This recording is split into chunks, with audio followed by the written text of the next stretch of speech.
I'm Jason Sylvia, and this is the Creative Capital Show. A show about creative people and how those creative people turn into entrepreneurs by taking their creativity and turning it into a business and facing all the trials and tribulations along the way.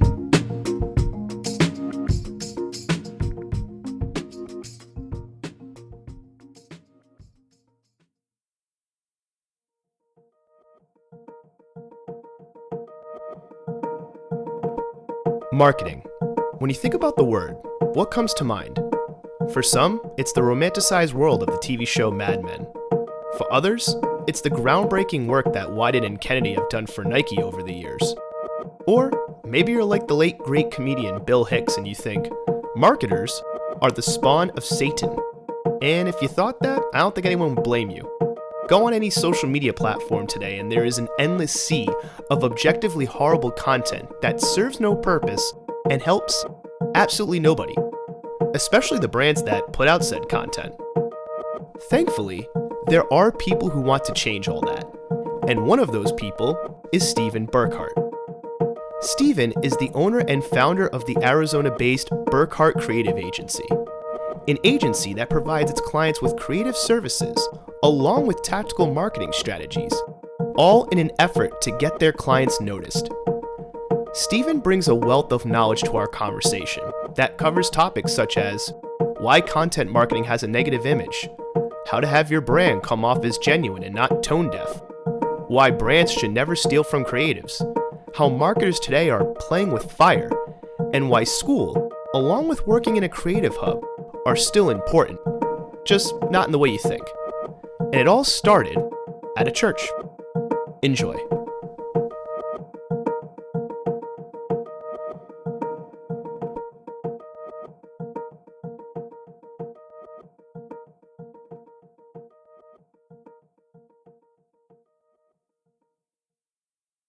Steven, welcome. Welcome to the show. Welcome to the Creative Capital Show. You get the distinction of being the first guest that does not have a business based in Rhode Island, based in Providence. You're the first outside person. Oh, so no way! That's awesome. Yeah. Thank you for doing this. You're the first person like outside of Providence, outside of Rhode Island, that has like a business based that way. That's doing the show. So. Well, I feel pretty cool now. So anybody listen to the show, it's like, yep, it's out. We're getting out of Rhode Island, everybody. we were hitting the big time. You almost can't go any farther. I'm based in, for those listening, I'm based in Phoenix, Arizona. So I'm almost as far west as you could possibly get and still be, well, I guess Hawaii. I didn't think about that, but shoot, but at least for mainland, about as far away from where you've been at for a while. So that's awesome. So thanks for coming on, and for the people who are either listening for the first time, or maybe by the time they listen to this they don't check descriptions. They're just like, I know it's a new episode, I'm going to listen to it. I know it's going to be good. Who are you, and what do you do?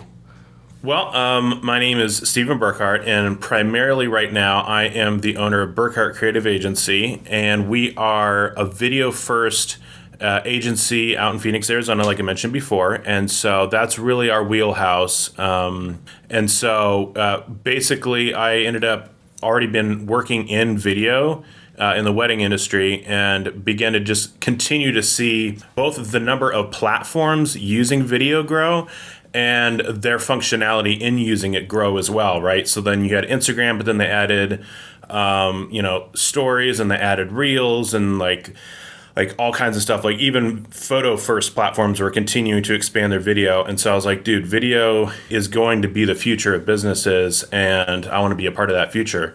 And so that's where that inspiration went, as far as me making that transition from weddings to business. And then as I was going, I was like, you know what? Like, I don't want people to take the video I made and just completely ruined the distribution of it, because then at that point, they've taken gold and rubbed it into the dirt. And has it really given them the ROI that they were hoping to get? And so we started beginning to expand our services. So we're in the middle right now of, at least as of August 3rd, continuing to work on our Facebook Blueprint certification so that we're certified in using Facebook for ads and Instagram, of course, by extension. And then, doing work in like Google search and getting those certifications. And so we've really been branching out to try to be able to take the content that we're making and really distribute that in an intelligent manner so that the money that they spend on video doesn't get wasted on poor distribution. So that's really what we're all about. But yeah, video first, and I think it's the future of businesses. So there's just even in that description, that's a lot to unpack, and I have a ton of questions. So I'm excited to dive in. So we may bounce around a little bit if that's all right with you. And anybody listening, the show's usually never linear, but anybody's listening knows that, and it kind of lends itself to telling a better story anyway. Sure. So you said video. There was one thing that you pointed out in your description of what you do, and you said video. But correct me if I'm wrong, you went to college for audio, correct? Audio production? That is correct. How did you jump from, just because I came from and still in the audio world, what made you want to go into audio, at least in the very least in your college years? Were you a musician? Were you just always interested in music? Like what made you go, yeah, audio production, that's the thing? Well, I guess to get there, I'd have to journey back fairly far, if you're okay with that. Oh no, that's fine. This is the stuff that makes for better listening and stories. Right. So hence why I asked it. Right. So it's been a pretty long creative journey to get to the point where I'm doing video, and I suspect it will continue to evolve as I get older. But really, the ironic part is that my dad worked in banking his whole life and would always do like wedding photography on the side. But for some reason, like photography never took. Like I just didn't have that like natural driver to just like copy what my dad did. I guess I wanted to kind of like find my own way, if you will. And so I never really latched onto that and ended up pursuing like music-based stuff instead. So I played piano for like 12 years, played like bass and guitar. Actually, my first jaunt into the community college world was for performance guitar. And I quickly realized that I was not going to practice guitar enough to make it into a university and succeed. And so I was going to keep that more of like a hobby level type thing. And so in that, I began to realize through some like work that I was doing at church where I was doing live sound for the band, I was able to keep my toe in the music world, but continue to experiment in other expressions of that creativity. So I wasn't playing in the band per se, but I was creating the sound that the band made. And so in the practice of doing that, I just realized that I really loved technical and creative when they came together. So I was like twisting knobs and it was like doing things to the sound. I was, changing EQ and stuff like that. I was shaping the sound of a guitar or a drum or a voice. And I was doing that just like adjusting numbers essentially, right, with knobs. And so that was really fascinating to me. And so for me, it just like my thought was like, hey, let's just continue down this line of thinking. Like what other things are both technical and creative? Well, a camera for sure, right? Like you twist other knobs to change lighting and color and shutter speeds and whatever else, and all of a sudden now you're doing a technical process to have a creative output to be able to create a beautiful image or interesting image. And so that was really how I ended up going down that road. So I did photography for a while, and then because of the fact that I was really dipping my toe in the wedding industry, there was just a crap ton of photographers, like an endless supply of people with cameras who either think or are photographers. And so I was like, I need to be able to differentiate myself a little bit. And so that's when I ended up journeying into the video world as a way of being able to just provide a service that not a lot of people were offering. And Yeah, so that's really like how I got to video to begin with. So basically, my journey and the community college level ended up transitioning into audio because of the fact that that was one of my stepping stones in trying new things. And so I realized the guitar playing wasn't going to work, and so I still wanted to be able to get a degree. I was already mixing sound at church, and so it just made sense for me to get an audio production degree because at the end of the day. I wasn't planning on doing anything with my life that required a degree. And so I could get a degree if I wanted to, either for, future opportunities or to boost my own ego or whatever you have it. But I wanted to be able to do something where I was actually teaching me to do what I was already doing better. And as it was, an audio production degree probably isn't the best choice for someone who wants to get really good at live sound. But for like some of the other stuff of being able to do studio work and stuff like that, that was really exciting. And to be honest, the whole reason I didn't get into it any further is because the tedious nature of doing mixdowns was too much for me to emotionally bear. So I couldn't sit there and listen to like snare drum while I charge like every preset known to man. Just get like the perfect snare sound in theory, that sounds so fantastic, but in practice, it's, for me, completely mind-numbing. Fantasy versus reality on that one. Yes. Oh, yeah, of course. Like, oh, you're mixing drums? Oh, that's so cool. It's like, no, like, I just spent an hour EQing a kick drum. Like, yeah, I've heard the same drum track for, like, the past, hour and a half. And the funny thing is I've ran to the same problem with video where, like, I don't like video editing for the same reason. Like, I don't like tedious. Oh, okay. And so what I've done, I've just hired out like the video editing, because I have like an incredible girl on my team, Rylan, that she handles like almost all the video editing that we do, and that's been incredible because she loves it, so she actually enjoys it, and I don't enjoy it at all, and so I really enjoy giving it for her to do. And so, gotcha. So everybody's winning. So it's kind of funny because I guess I probably could have done that with audio production as well, but who's to say that dream is dead? Because I still got a lot of years left. So what can I say?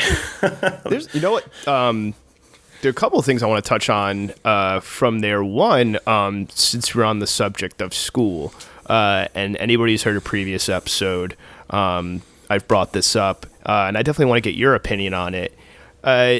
Just with the amount of information we're exposed to now, because of all these platforms and because of a lot of people just putting out information for free, etc. There has been a conversation just in general about paying for school, in the sense of like college or university, and are you really getting the return on investment? And I think that conversation gets even a little bit crazier when you start thinking of schools that are like specifically art schools or schools that deal with more, creative based degrees rather than things that are a little bit more straightforward, like business. Sure. What is your opinion on that as far as like schools offering degrees that are, or programs that are in more of the creative? Are they worth it? And are they teaching the right things? Because I had a conversation previously on this podcast about how, I don't know how much you know about Rhode Island or Providence in general, but we have RISD, Rhode Island School of Design, considered one of the best art schools in the world, yet people that I've talked to have gone there, I'll ask them like, oh, do they teach you like, how, if you're an artist, how to land an agent, or like how to, go about, if you're an artist, like, are you a contract? Like, how do you get paid? Like, just more of the logistical stuff. And they're like, no, it's all like theory. Actually paying a mortgage with your degree. Yeah, like that kind of thing. So what is your opinion on, because you went to school for something that was a little bit more creative based, what is your opinion on it? Because now that you're like running an agency and making a living off of creative stuff that you do and you're paying other people, so you've seen both sides of it. So what is your opinion on that? Wow. Where to even begin? That could probably be a separate episode. It really could. Like, 'cause there's so much to unpack. And I think at the end of the day, it just comes back to this one thing. And do you know what you want? And so, and do you know yourself? Like, do you know like how you learn, and do you know what you want? Right. And so at the end of the day, I made choices that had pretty big implications when it came to my degree, right? Like, for example, like if I were to go get a normal job now, it would be much more difficult because I have no degree. right? So what I essentially said is I am choosing not to have a backup plan. Now, I have friends who, based on maybe the personality or the way they were, especially the way they were raised, they don't live life that way, right? Like their interest in like security is astronomically higher than mine. Like I'm willing to eat beans and rice if I have to. I'm willing to go that low, if that makes sense, and not necessarily in a hunger to succeed way, but like if like it ends up falling out that way, I'm fine with it, and I can always build back up because we live in America. There's plenty of opportunities. Like it's not the end of the world, and so, geez, I'm kind of going around this. So I think it's such an individual decision. I just think is what it boils down to, and so in the creative space, and I think in schooling in general. I think the very thing that people often turn up their nose for is one of the things that's highly advantageous about school, which is the networking, right? So people always turn up their nose about like private schools and like the snooty kids and stuff like that. Like newsflash, like those snooty kids, like their parents own companies that hire you. Networking is super important. And so if you're able to get yourself into a school where like the right people are there, then your success in your industry is probably going to be like substantially better because of the fact that you actually know people who can hire you. And so that was even in the audio production side, at least in Arizona, the name of the school escapes me right now, but it's like a nationally known audio production school that they have a location here in Arizona, and it was either that or GCU. Well, in retrospect, the other one would have probably been better to go to than GCU because even though the quality of the program was probably very similar, I would have met very different people. And so, people from all over the country go to this school to learn audio production, and I wish I could remember the name because it would make for a way better story. But those people then go all over the place in LA and, Seattle and, Nashville. And you could potentially know people all around the country to go get hired at studios. And so I think that's a decision you have to make is like, how important is networking to getting the job that I eventually want to get? And if you're not going to go to a school that's going to give you that networking opportunity, then you are kind of wasting your time, assuming that, the education part is crucial. And so like at GCU, I got like a good education, but I wouldn't say like I networked, which is partially like my personality. Like I just don't go around meeting new people all the time because I'm fairly introverted. But also just like, it's not like the hub, you know what I mean? Like if you want to make music, you go to Nashville because it's the hub. You know what I mean? And I also, at the end of the day too, like for me, I was more interested in having my own business than getting hired out by someone else.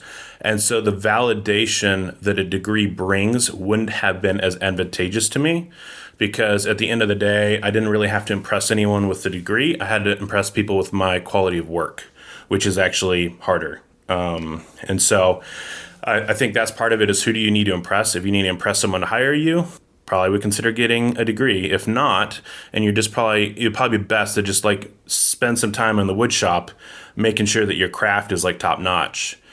And then I think my final thought on that is, what was my final thought on that?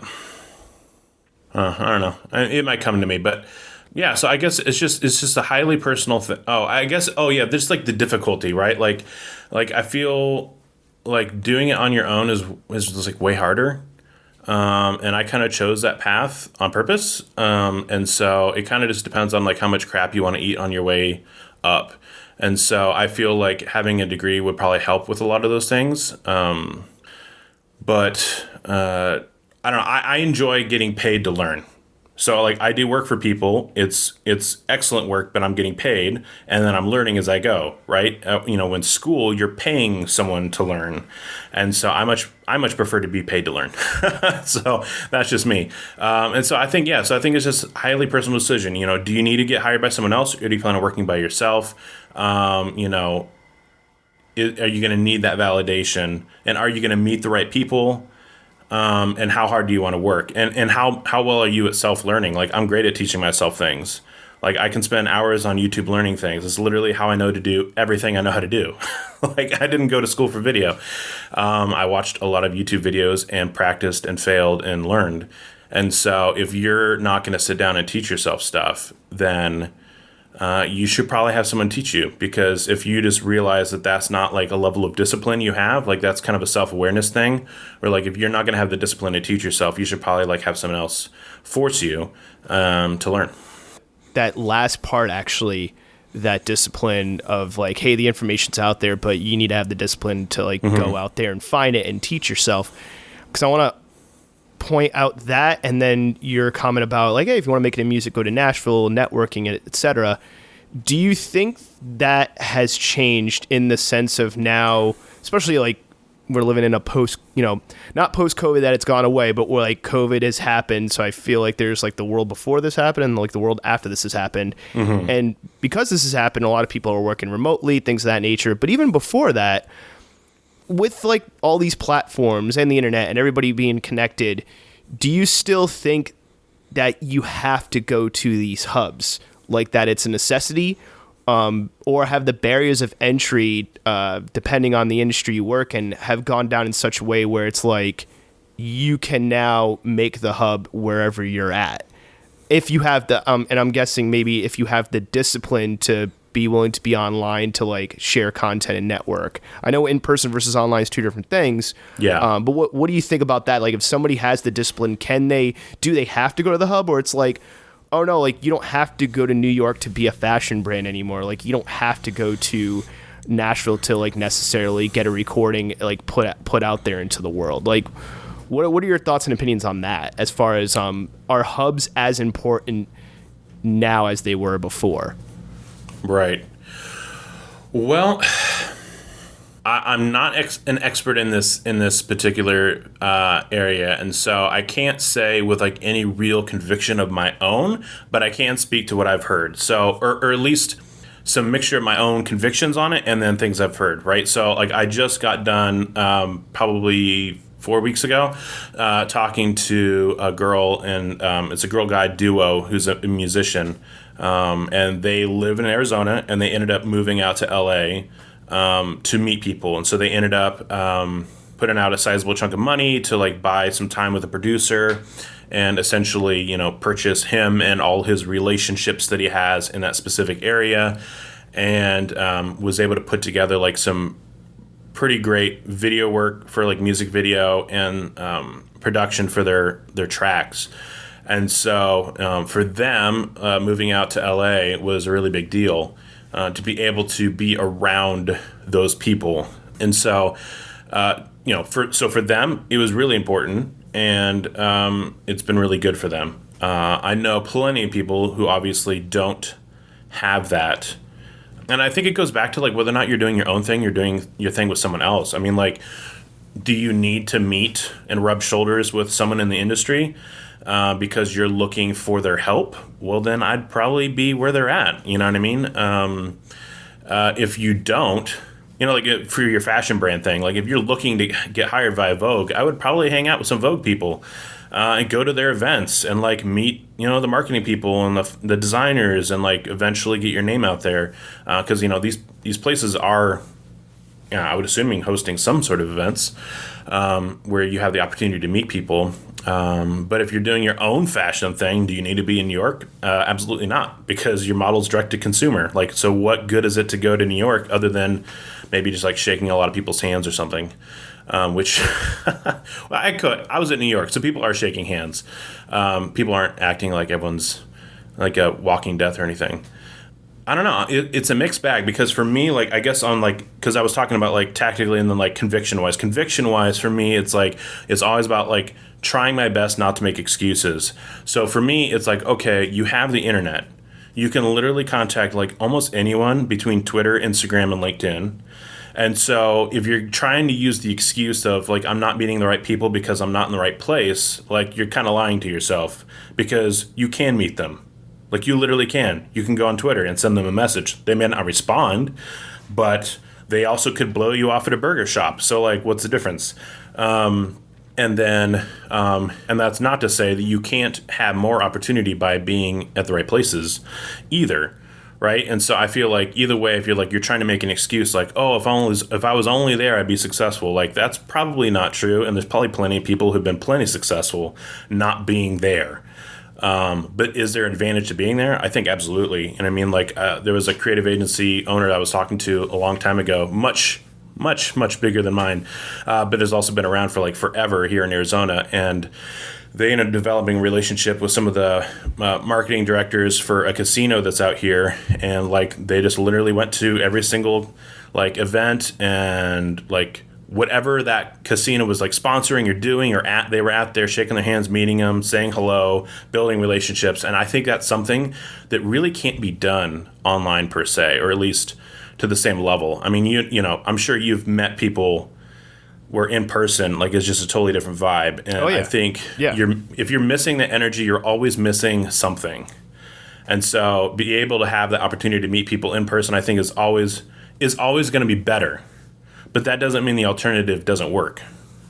What does a creative agency actually do in general? Because I feel like there could be so many different definitions to that. So in your definition, what does a creative agency actually do? I guess the simple answer is it varies widely, right? Yeah. Because, you know, copywriting is no less or more creative than video work, which is no different than photography, which is no different than, you know, anything else. And so I think a lot of it just depends on what the owner does and what they've hired out other people to do, is basically what it boils down to. Because one thing in like the creative world that people can get in trouble for and kind of can cause some eye rolling sometimes is when like an agency says they're full service. And a lot of agencies that say they're full service aren't. But it sounds cooler to say it. Can you briefly describe full service, what it is, or what it should be, I guess? Right. So full service would be like anything that marketing could possibly be. So like, for example, like when I think of marketing, I'm thinking of almost entirely digital marketing. Whereas like billboards, bus stops, newspaper ads, magazines, articles, radio spots, TV spots, all of those are like marketing that technically full service would be able to do. I have no intention of putting anything on a billboard, so I cannot consider myself full service because I'm not really doing anything in the print space. And so I'd say like largely when you're talking about a marketing agency, you're talking about a digital marketing agency unless they specify otherwise, which means they're usually just making content for online purposes. So that's what a creative agency does, right? And you were mentioning marketing. And I want to ask you a question about just the idea of marketing, especially like in popular culture, because I think that is something that's really interesting.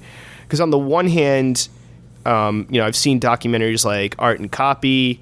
You have shows like Mad Men, which kind of like romanticized marketing and like how the content for marketing gets created, right? And there's been some marketing campaigns like one agency comes to mind, like Wieden & Kennedy, which is the agency for Nike.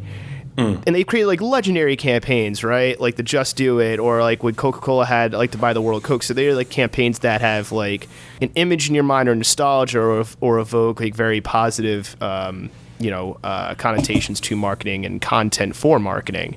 Sure. And then, but then also at the same time, when I think of marketing, I think of legendary comedian Bill Hicks, where he has like this 5-minute bit about how like marketers and marketing people are like the worst people, like scum of the earth. And I thought that was salesmen. I throw both of them in there, I guess. But like, it's weird because in my mind, and like being somebody who's in the creative world, who's also been in the business world, who's talked to creators, who's talked to entrepreneurs, I think both sides of that argument are right. For various reasons. So what is your opinion on that? Because it seems like the idea of marketing, it's such a polarizing thing. Like it brings about very strong emotions in people that can vary wildly from like, oh yeah, like I'm like, like when done right, it's like if marketing is done right, it brings about like something positive, but then if you mention the idea of marketers or marketing, like people are turned off. So why do you think that is? Like that it's such like a polarizing thing almost? Well, I got to double back and ask you a question because I'm a little curious. So I haven't heard, maybe just because nobody tells it to my face, but I haven't heard like that many negative things about marketing other than A very popular quote by Gary Vaynerchuk where he says, "Marketers ruin everything." So outside of that, I'm kind of curious on what kind of things that you're hearing, so I can at least maybe get a little better idea of what to comment on. All right, so I guess like kind of like the Bill Hicks quote I just said, but like just this idea of like marketers are like they like almost put into this like not. I don't want to say how should I put this. That marketing is almost like not like this honest business, or like, hey, they're trying to manipulate people, or hey, like it's a lack of authenticity, or like, you know, when marketing is done badly or it comes off very tone deaf for a company, they're like that's marketers when they try to do something creative, like I don't know, like the Pepsi ad that was tone deaf with, I think was it Kylie Jenner? And there people were commenting like, oh, like this is what happens when you let marketers take over the creative story. So it's like, oh, like this, like Gary Vaynerchuk said, this idea that marketers ruin the creative, but yet sometimes those marketers are also making the creative, or at the same time they're making amazing creative, like the Just Do It campaign, like these, like, you know, certain ads that are just like ingrained in pop culture. Sure. So it's two very opposite ends of the spectrum as far as like how it's perceived, and again, going back to the Mad Men thing. So I'm just wondering why that is, and why you get somebody like a Gary Vaynerchuk who's in the industry who's like, hey, marketers ruin everything, but then you have agencies like Wyden and Kennedy who make like amazing stuff that you don't even realize it's marketing, or even somebody like who does it very naturally, like a Ryan Reynolds, where I've seen people go like, I'll skip every commercial there is, but if it's Ryan Reynolds like doing something because it's so creative and hilarious, I'll let it play. Absolutely true. You know what I mean? A genius. Yeah, so it's like why is it so polarizing, and like what determines that, or have marketers and the idea of marketing just gotten a bad rap in recent years? Like what and being somebody who runs an agency, what do you think of that? Right. Well, so there's a couple things about that. So the first thing is, I think we need to understand that marketers are in a really uncomfortable place right now, because of the fact that the world is very polarized, right? Like you can say something and like you are completely obliterated online, right? They call that cancel culture, right? Where like you say one thing and it can be completely taken out of context, right? And then your business is over. Like for something that wasn't even intended, right? It's just because it's just like a, kind of like a mass execution, like they did in like the freaking Middle Ages, right? And so it's tough because if you have a brand that stands for something specifically, especially if it's any sort of in the realm of like the political or social space that we're in right now, you're kind of playing with fire a little bit. And so I feel like, especially if you're working for a company where that's like your job, you're kind of being asked to play with fire for a living. And that's kind of an uncomfortable place to be because of the variety of opinions that present themselves, right? And so I think they're in a rough spot to win, right? It's just not so clear cut anymore on like what the right thing to say is. And that really leads me into part two, which is businesses in general have kind of gone down this road that they feel like they have to stand for something socially to matter. And I'm not necessarily totally against that. Like, I think that makes sense, and all of these these big businesses like Starbucks, I know the CEO is pretty outspoken on his personal beliefs. And some of these other things, like all of these businesses are ran by people who have opinions and cares, and concerns and convictions, and all of those things are valid and allowed to be expressed. But I think that presents a really challenging position for businesses to be on. Like as soon as you've moved from, this is what our product's about and this is who we're serving and this is how it makes your life better. Now we're starting to stand on social issues, which is like pretty hot water to be in for a business. Especially if somebody in that business, whether high or low up, not to interrupt, can go online and say something in mass that may or may not even represent the views of that business. But because they work for that business or represent in a certain way, now the business has to take on whatever that person or people said or did. Oh, 100%. Yeah, absolutely. And Yeah, so it's just really hard, you know what I mean? And for me, I think business is going down the road of like standing for something socially, especially like a hot button issue, is just not smart. And then, that puts everyone involved in that business in a really awkward spot, I feel. And it's not like, and some of these social issues are things like, especially like with the way Coke did it, was kind of like you said, kind of like a little bit tone deaf, but it's like, you have like a company like Tom's who stands for something too, but it's like something like literally everyone can get behind. Like they're giving shoes to freaking kids in Africa. Like who is going to get upset about that? You know what I mean? Do you think it's maybe important that for whatever issue a company stands behind, that it makes sense with like the DNA and the heritage and the brand of that company? Because I feel like sometimes even when a company can jump on a social issue, but like a lot of people will see through it and be like, oh no, you're only supporting this because it's a money grab. Not totally. Like you weren't like where were you, like when where were you doing the work, or you're just jumping on the bandwagon because hey, there's some money to be made here. I mean, that's literally like almost every meme I saw during Pride Month was just that, which is like, oh hey, gay people exist, like let's celebrate them really quick. Oh sorry, on back to normal business.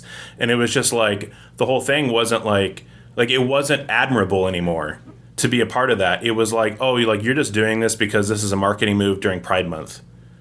And people, like you said, people saw right through that. They're like, oh, like you're just doing that because that's just like the popular thing to talk about right now, so that you look like you care about something. And you may or you may not, but I think for most people, they're like, yeah, I'm not really sure this is genuine, and I'm not really sure that I should take this seriously, like all of these campaigns. So it's a problem. It goes back to the authenticity. I would say that, to your point, most brands don't have that in their DNA. They just pretend that they do. What is your definition of content? Because I think, like, especially now with all these different platforms, somebody just tweeting out a couple words is, or posting a meme is technically content. So how would you define content? I mean, I would really define content as literally anything people see. Because, whether it's a photo, a video, words, text, I mean, because, otherwise, if text isn't content, then like Twitter doesn't exist as a content site. And so I literally think it's like anything that people can interact with, which means that like a post in a newspaper is content, a magazine's content, like it all is all content. And I know that, I guess the word's been a little watered down, but yeah, it is just anything that people see, to me, is content. And what is your perception on, I guess, the idea of, is there such thing as, I'm going to use a Gary Vaynerchuk quote, and I'm probably just going to paraphrase it. Go for it. But how he was saying that, like, he has said before that quantity over quality, because quality is subjective. Mm. So do you necessarily agree with that? That, hey, the quality is subjective because it depends on like who's viewing it and things like that. So is quantity the name of the game here? Boy, that's tough. It totally is subjective. Absolutely, quality is. In fact, it was funny. I was having a conversation with someone the other day. I want to say it was a podcast I was listening to with the guy who wrote "Steal Like an Artist," which I can't remember his name. If I'm not mistaken, it was his story where he was talking about like he was writing like these little like blurbs that he was putting out like online, and this was like forever ago, so people were actually probably seeing it, and so like he would put out these blurbs, and it would always blow his mind like which one of the things he said would actually resonate with people and like really take off and get a lot of comments and stuff like that. And this is way before Instagram. So I'm not sure which platform he was on, but it was just interesting for him and his observations of content and how people respond to it. It's almost never what you think it's going to be. Like you can't just make a hit or go viral or whatever else. Like it's up to the audience to decide what's good and bad. And you often won't be able to guess what that is. And so the idea is that you continue to put out content because of the fact that you don't know. So like because of the fact you can't just sit down and say like Jason's like, I'm going to make viral content today. Like, you know what I mean? Like you can't do that. And so you can make content you think could go viral and is positioned to go viral, but it doesn't mean you can document everything you do, but you don't know what's going to hit and what's not going to hit. Exactly. And it could be timing. It could be who saw it. It could be who shared it. Like, all it takes is like you to be found by one influencer to share it and then like triple your views on something. But there's no way to predict that. And so that's why you keep putting out content. And that's where kind of like the quantity comes into to play, where it's like if you're in a noisy world, then you have to be noisier. And so part of that is going to be a quality thing where like you're trying to rise above the noise of what is maybe mediocre content. And on the other hand, it's kind of like, well, if you don't show often enough, that's going to be challenging too, because like I've heard things of like because like they measure like sales conversions by like touch points, so like how many times like a customer's like seen your content or interacted in some way. I was just about to ask the question of like with everything you're saying, how do you even quantify, like you as an agency, like how does the business quantify, or how does anybody quantify like, hey, I either made this piece of content or I hired somebody to make content for me? How do you quantify whether it's successful or not? Like, you know what I mean? Like, and like, how do you even track it? Like isn't that $1 million question? Yeah, like, do the metrics even matter or make sense depending on context? Sure. Well, yeah. So just like to kind of wrap up my first thought, like the idea is that like at first it used to be like only a couple touch points would get people to like actually move from like not knowing who you are to spending money or hiring you. I want to say like, on average, it was like anywhere from like 6 to 11, which is an astounding number when you think about it. But I've heard numbers as high as 30. Now, if you're thinking about that, that means if you're posting content every single day, someone would have to see your content every single day for an entire month. And ain't nobody seeing every piece of content you put out. Right? Like algorithms literally won't allow that to happen. And so it's like, dude, the amount of content you got to put out to have 30 touch points is just stupid. And now it makes sense why someone was like, oh yeah, you need to put out 3 pieces of content a day, which is just like so overwhelming for most people, especially like a small business owner. Like how in the world are you going to make that much content a day or a month? And so it's a tough balance, because I would also say that like having quantity but no quality is going to kill you, because at the end of the day, like what happens? Like something catches your attention and then you have to decide if it's worth your time. So if it's caught your attention, that's awesome. But if that's as far as it ever goes, then like what have you gained? Like you gained someone's attention, but now you've immediately lost it because there was no quality there.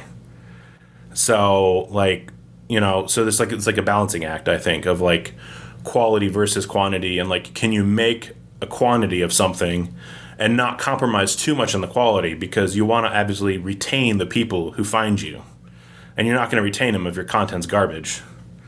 Anyways, that's that thought. So as far as measuring, that really is like $1 million question, because there's so many things that go into whether or not, quote unquote, something did well. Because it could have been that the creative wasn't good. It could have been that the distribution wasn't good. It could have been that it wasn't on the right platforms. It isn't posted at the right time. It didn't say the right copy. Like it was promoted to the wrong audience. Like there's like a million reasons why something could do well or not do well. And so it is challenging. And that's why I think for most marketers, and one of the things that we want to pursue as well is just making sure that we're doing like sufficient testing on stuff. And sometimes it's difficult. Sometimes it's not difficult. Like for example, the pull from like Gary Vaynerchuk, he has like a separate account that they post content to, and only the content that does well on that account gets sent to his main account. Now that seems completely ridiculous, but it's what they do, and apparently it's working, and it's how they test things. And so maybe not everyone has that convenience and a team of people that can make content for them. But it just kind of, you can at least pull inspiration for the heart of what they're trying to do, which is let's test something and see how well it's doing, and then be able to learn from that and be able to create better content. And then, social media and, digital marketing in general, just marketing in general is a long-term game. Like, it's not like people didn't have the same problem when they made billboards. Right. It's like, oh, could the billboard have done better? Well, how do you know? Like, Yeah, you like, don't know how the until you heck make do you another even- one. Yeah, how do you gauge it? How do you track it? Like, what do you use to even come to that conclusion? Exactly. So the difference is now with digital marketing, you do have a way of tracking people's progress through a system, right? They call that like omni-channel marketing, where like you're able to like track people's touch points through multiple mediums. That's why there's Facebook pixels to be able to like measure traffic that goes from Facebook to a website and what happens on the website. That's why there's, Google Analytics. With the code that you put in your website, so you can kind of see where people are going around and where they're coming in, where they're exiting, how much time are they spending there, and so they're thankfully on that end. There's much more ways to measure traffic on the digital end. And so, for example, to kind of like answer your question, like let's say for example you're running an ad on Facebook. Well, you can measure how many people like it. You can measure engagement and reach. As one thing, like multiple things, but kind of step one. Then it's like, okay, well, maybe let's say that Facebook ad sends them to a sales page. Well, then how many people are going from this Facebook page to the sales page? And then what's percentage of people on the sales page that actually click the button, and how many people from click the button actually respond to an email? You know what I mean? There's like all these multiple touch points that you can then evaluate and begin to adjust. How well they're doing. So maybe you have a Facebook ad, but it sends them to 10 different landing pages, and that way each one of those landing pages can be tested for something different, whether it's like creative, the order of the creative, how much copy's in it, stuff like that, and just begin to like over time develop it. And that's really when it comes to like budgets for advertising specifically, that's one of the main things that people talk about is like the higher the budget for the advertising, the quicker you learn. Because then the algorithms are able to churn through more results to be able to continue to optimize for the right kinds of people. And if you have a lower budget, it just takes longer. Because if you're attracting like the attention of like 1,000 people a day, then the algorithm learns based on that 1,000. If you're attracting 10,000 a day, because you're spending more per day, then the algorithm's learning even faster, and you'd be able to get to a point where what you're doing is working better quickly. And that's even if like a business is tracking anything in the first place. Oh yeah, 'Cause I worked for a multi-million-dollar company that I was a new person in email marketing, and they were like, "Oh, like we're gonna do this push towards mobile and mobile emails, mobile this," and apparently that's why I was hired, which I didn't realize. And then they had this big presentation and conference with all the people like in our division, and then all these suits basically is the best way I could say it, much at least in the appearance much older and smarter than I was, and I raised my hand during this big presentation. I said, hey, what talk about all these metrics, are we tracking what's like the mobile open rate on our emails? Just like how many people do we have that are opening on a mobile device? Like where's that information? I just didn't see in the presentation. All of a sudden, my director calls me into his office, and I was like, "Oh, this is how I get fired." And he reveals to me, I thought I screwed up. I just asked the question. He reveals to me, "Oh, we've never tracked that." And to which my jaw dropped. And then he's like, "Here's a budget. Go figure that out." So that's like all that is assuming that business is even tracking certain things in the first place. Oh, true. That's super funny. Which like, it's like if a business is not even tracking that, then it's like, okay, now we're really starting from like an even other different base level, which makes even like how do you quantify even more confusing. Well, I mean, just to jump in, like that's why people hire a creative agency. Yeah, it's like they have people who can actually. I mean, because let's be honest, like part of it is experience, right? Like obviously, like we'd be way more experienced than like your average business owner in being able to identify like and quantify the information into like good or bad or what can be improved, what's fine, and just making content in general. Yeah, but then yes, of course, but yeah, certainly evaluating too, like the metrics of it. But then also, it's like just having the time to do it, like.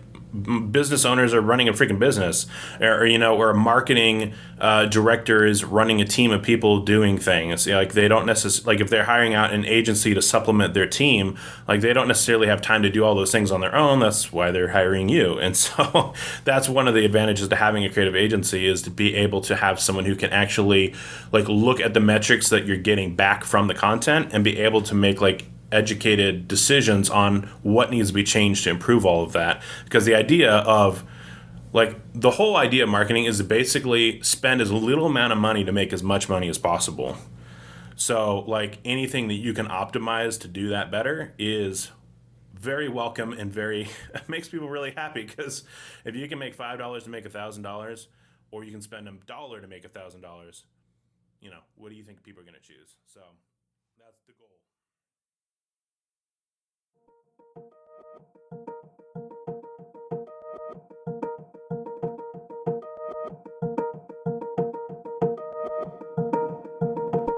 Attention and retention.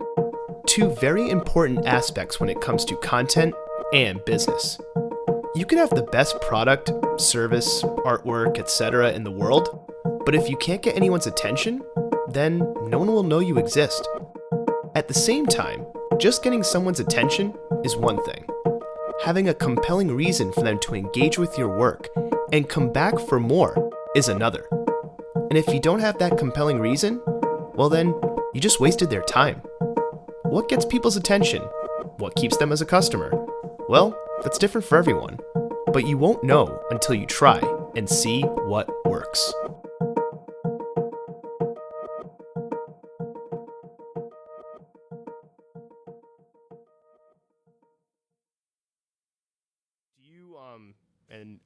Again, because we've already referenced him a couple times, another Gary Vaynerchuk quote. Because you were saying, like, in the future, or like, I guess now, every company needs to be like also like a media production house. So do you think every company, big and small, just needs to be making content constantly? No, I really don't. And that's because at the end of the day, well, just like, I don't know. So here's my 2 cents, is that social media is called social media, right? It's a relationship building platform. And that kind of goes back to like, the question you asked earlier, which I'm not sure if I really answered well, but that's why marketers ruin a lot of things, is because they essentially abuse these platforms, right? They abuse a platform where now it's not social media, it's just, it's a digital billboard. It's a mega horn. They're just talking one way. 100%. And so, I've messaged companies, it's like not big companies. Like we're talking about like mom and pop shop companies that have not responded to Instagram DMs that I've sent them. Not pitches, just simple questions for like things that they have posted, right? And I've not gotten responses. And I'm like, you got to be kidding me. Like, you're not Nike. Like, calm down. Respond to my message, And even Nike's going to have a community builder, hired. So anyways, so it's called social media. And the idea is that it's social, that you're connecting with people, that you're building relationships. And that can happen online and it can happen in person. And so I think the greatest example of that is there is a marketer at a company that I'm pretty familiar with, and I don't know, I don't feel comfortable dropping their name, but they work with school districts with like their food programs, and so they literally do like these conferences, like in-person conferences, which obviously the last couple of years has not gone well. They haven't even done them. But they were doing in-person conferences and making just hands over fist money because they were building relationships with the right kind of people, and there wasn't many of those kinds of people. Like there's like one person in charge of food for a district. You know what I mean? And like even from like a state level that they were doing, so if they were working with a state level person that has to do with a food program in their school system, that means there's 50, like one people to build a relationship with. You don't need to make a Facebook ad for that. You don't need to post all kinds of content. You don't need to have optimized blogs. You don't even have to have the sexiest website. It's back to what you said about like going to meet people and interact with people. And exactly. Doing that kind of thing.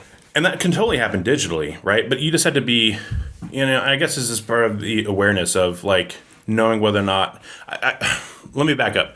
The thing I struggle with is that there are some people who I think would benefit greatly from having them, but they're too scared to have those digital platforms build business for them. And they say they don't work because they've never actually tried, or they're just scared of trying them, right? So there's plenty of businesses that are in that boat where like they've been relationship based and they don't know how to scale that relationship online. And so they just say it doesn't work. And then there's other businesses who I think legitimately can't do any better by doing that because their clientele is so small or so niche or so relationship driven that it's not going to do them any good. And And so, yeah, so absolutely not. Like, not all businesses need to have this like raging digital presence, because if your business isn't B2C or widely B2B, I don't really know what good it's going to do you. With that being said, too, what is your opinion on? Because I feel like sometimes people feel the need to like, I need to have content on every platform, and not every piece of content translates to every platform, because certain platforms are geared towards images, certain towards videos, some towards text, right? Yeah. So, does a business, if they do want to have like a digital presence when it comes to content, do they need to be on every platform, or do they just need to be on the platforms that play to their strengths? Like even if they hire an agency, if the agency specializes in certain things and it's not so great at other things, it's like, how do you, like, what is the process, or how should the process be of determining like what platforms a business or an agency should have a presence on? So I go really back and forth on this quite a bit. So hence my hesitation on answering. So I hate to go against I think it goes back to, what are you selling and who is it for? And understanding that pretty well. Like, if everyone can benefit from what you're doing, obviously being everywhere is going to be awesome. Like, if you're trying to sell a book, like, being everywhere is going to be pretty awesome. Because you have no idea. Like, I have my preferences on social media. Like, I love Instagram. I love spending time on it. Like, I know. And the thing I struggle with is, like, I don't think that's probably the best place for me to be spending my time making headway when it comes to my business. Like, I think my headway needs to be actually spent on LinkedIn. However, I get no personal joy out of being on LinkedIn. So as a consumer, I spend a lot of time on LinkedIn. So if a business was trying to sell to me on LinkedIn, they would literally never get a hold of me. Because I'm just not spending much time there. Like, if they ran an ad, I would never see it because I'm never on there checking my feed. And so I think that being in multiple places can be really advantageous, because the reality is people don't use all social media platforms equally. Like, they have favorites. There are people who freaking love Twitter, like cake, you know what I mean? Like, and that's all they spend their time on. And so if you're not on Twitter, like, you're never going to reach them. And so but to my point back at the company that worked at the food service program, like, the reality is no social media platform was going to be this right solution for them, because their person, like, may be on there, but like the amount of effort they went to go reach them, it'd be much simpler to just pick up the phone and give them a call. Like, and so I just think you really got to understand, like, who it is you're trying to reach, and how big that potential audience really is. So be thoughtful about it. Be thoughtful about what you're going to go into. Yeah. Like I said, like, for me, like, I'm trying to work with businesses, I'm trying to work with marketing directors of companies. Like, it just makes more sense for me to spend more time on LinkedIn than Instagram. It just does. And it's not like they're not on Instagram. It's just like, there's even just like the whole mindset thing. This like I remember a couple years ago, it was like, the mindset people are in when they're on Pinterest is much more likely to buy than on other social media platforms. I'm not sure that's still as true today as it was when I heard that. But that plays a factor. Then all of a sudden, like, people who are trying to sell direct to consumer, like if you're selling a dress or whatever, you're going to want to probably be on Pinterest more, because you know that there's a lot of women who are looking for clothing ideas, and they're more in a sales mindset than anywhere else. So you'd be crazy not to be on Pinterest. But you know what I mean? Like, but that's not necessarily the only place you can succeed in. What you said was exactly right. Like, just being thoughtful about it, and just being honest with like the resources you have. Like, if you're a company and you've got a $5 million budget for marketing, well then you can literally afford to be everywhere, and afford to be a little wrong too. If you're a small business owner and maybe you're making all the content, then you should probably spend a little bit of time just being thoughtful about like where your audience really is, separated from your preference, and then spend the time there instead, because that may be all the time and resources that you can devote to being online. Do you think that thoughtfulness comes into play in the sense of this question of, it seems like there's no shortage of a need for content with the amount of platforms that come out, right? And things of that nature. And even from like a small to large scale, like, you know, Netflix and all these different streaming platforms are buying shows from creators, like, you know, from like the larger scale perspective, right? So there's no shortage of a need for content, and there's no shortage of content. Yet from the consumer perspective, just talking to like friends and just people in general, it's almost like people are exhausted by how much there is. And so do you think that there's like a real story kind of somewhere in the middle where it's like, yes, I want more, but at the same time, there's way too much. Like it's both exhausting, yet you want more at the same time. And do you think that that's more of like a social phenomenon? Or do you think that's more of like just from a back end perspective because there's so many platforms? It seems like there's like a new platform coming out every couple of months now. Or if a new platform comes out and gets traction, another company makes their version of it. Right. Or really, like, where Instagram will just basically like incorporate every idea. I mean, like Reels is literally TikTok. Yeah, exactly. And YouTube, I think, is doing their own version of it too. So yeah, Shorts. Like, yep. So first of all, I don't fully agree with that. I think that, like, for example, just to like rag on, you know, beat a dead horse, I don't actually think a platform like Instagram needs more content at all. In fact, you know, they're building their algorithm to like try to cut down on how much content people are seeing. And so for Instagram specifically, I would say that's for sure not true. Like, there is so much content that even people that follow you don't even see all your content. Right. And so, but however, you bring up a great thing with like Netflix and all of the streaming platforms. They desperately need content. Like, so desperately, they're paying people large amounts of money to have their shows on there, because at the end of the day, it's just like it's just an attention thing, right? And like, there's like millions, if not billions, of people on Instagram, so there's no shortage of eyeballs to justify ad spend, right? Whereas like Netflix and Tubu or whatever the weird name is for some of those, and some of the other streaming platforms, like, they're able to sell advertising based on how many people are on there watching. So if they don't have good enough content, not enough people are watching, which means they can't charge for their advertising, right? And so they're in a situation where they're at a content shortage.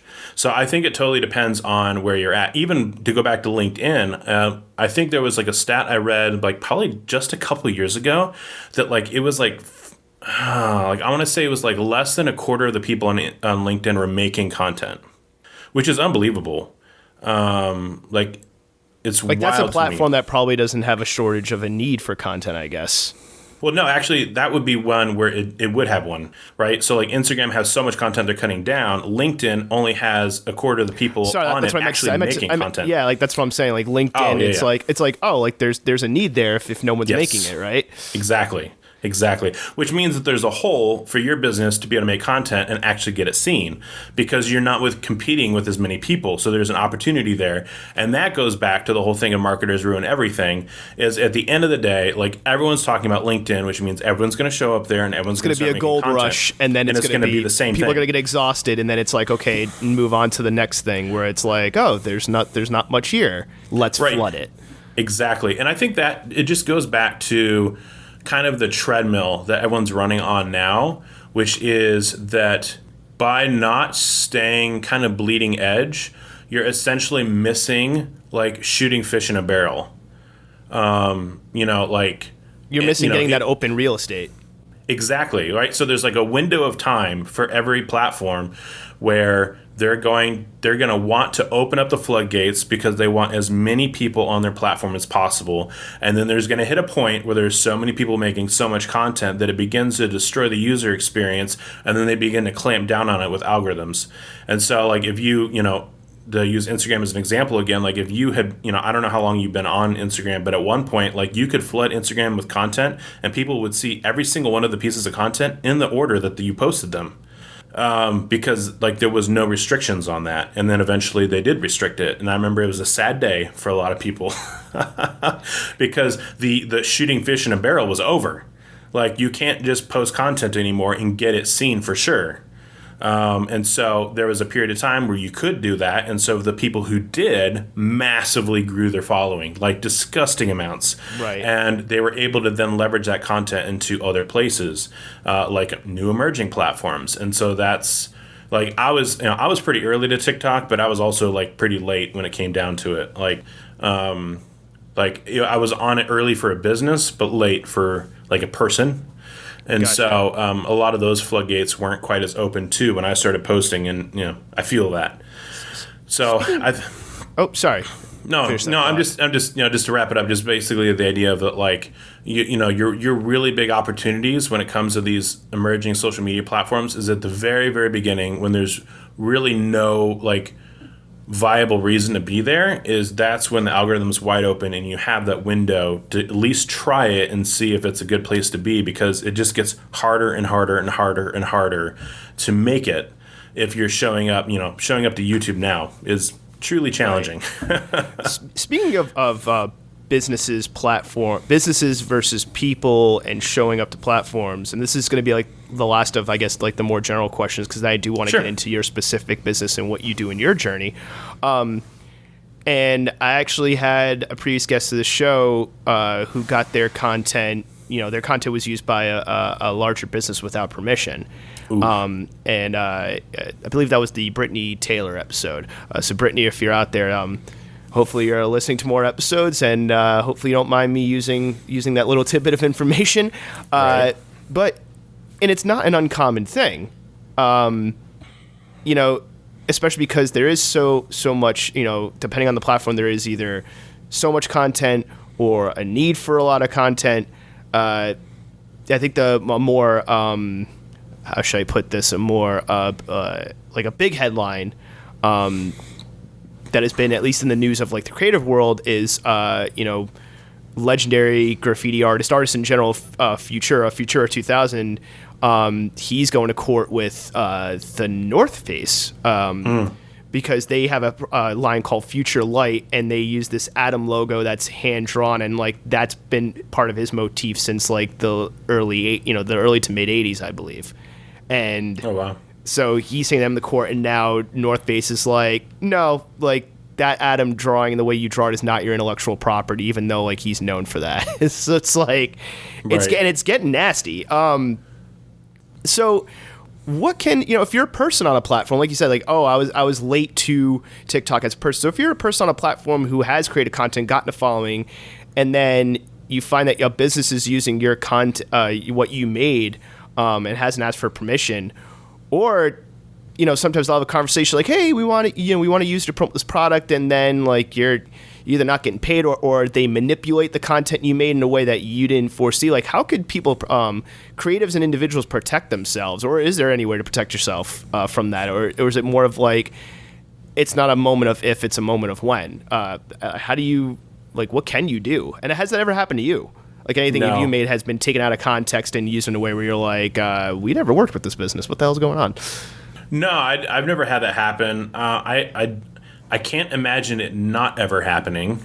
So I guess to answer your question, I feel like if you're doing something, it's probably going to get copied at some point, if it's good. And so yeah, I think in some ways it's just a matter of time. I think that just like many things in life, people do things, and when enough people get slapped on the wrist, they'll stop it. And so who knows? Maybe this will be that situation where Future may or may not win that battle, and that is kind of a shot across the bow of the boat to let people know, like, hey, like, this isn't going to go so well if you try this out.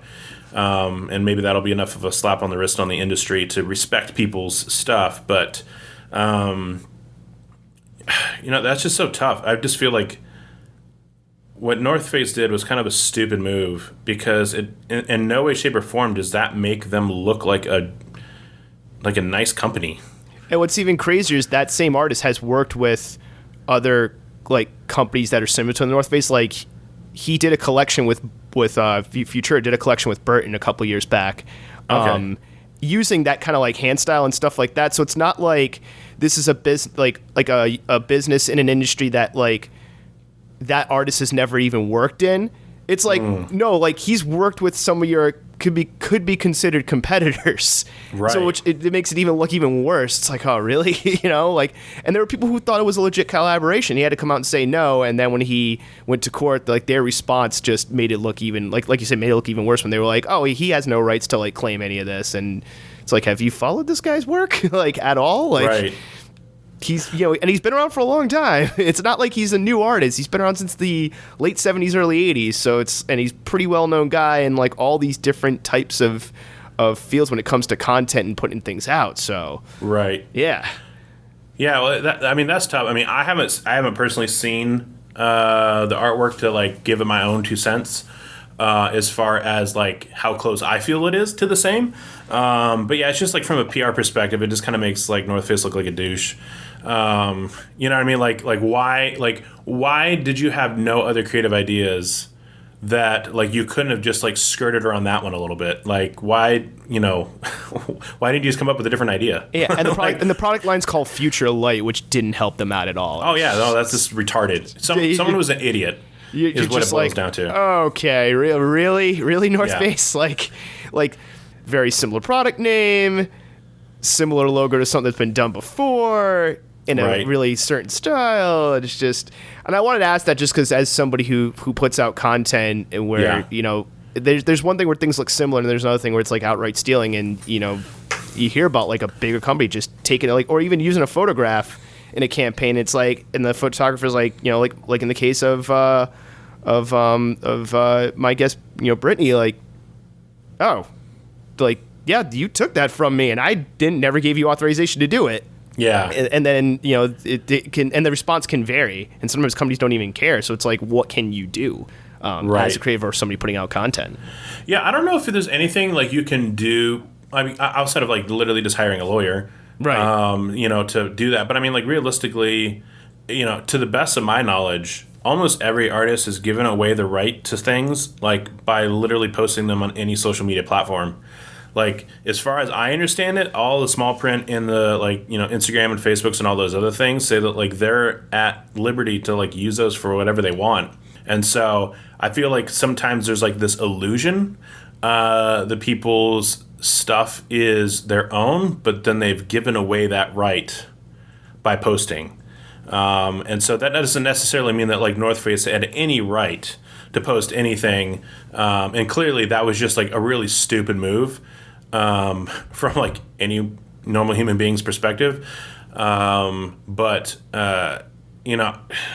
So for me, it's kind of like, yeah, you're kind of like, you've kind of like given away your right a little bit already by getting that attention on your work, if that makes sense. Like, you could keep your work and not post it on Instagram, and also nobody could see it. So the fact that you're giving up those rights may be worth the trade. It's a balance, and it's like, how do you balance the two? It's like when people talk about like privacy. It's like, I'm convinced that nobody has any privacy at all, and having a conversation about whether or not you have privacy is hilarious, because the reality is like you've given it away to everywhere. Like, how many applications in the world that you put your social security number on? Like, I don't even know how people haven't stolen everyone's identity. I really don't. So for me, it's really tough. I do think it's worth the battle. Honestly, like, I feel like Future should do that because, on one sense, people have to respect you as an artist, that your work is worthwhile, it's worth defending. Certainly, as a brand, you have an image and identity to guard, and if you're an artist or a business, like, you spend a lot of time and energy developing a brand and an image and identity and a reputation, and it's worth defending. Because that is part of building it, is not having other people redefine it for you, because you've lost control of the narrative.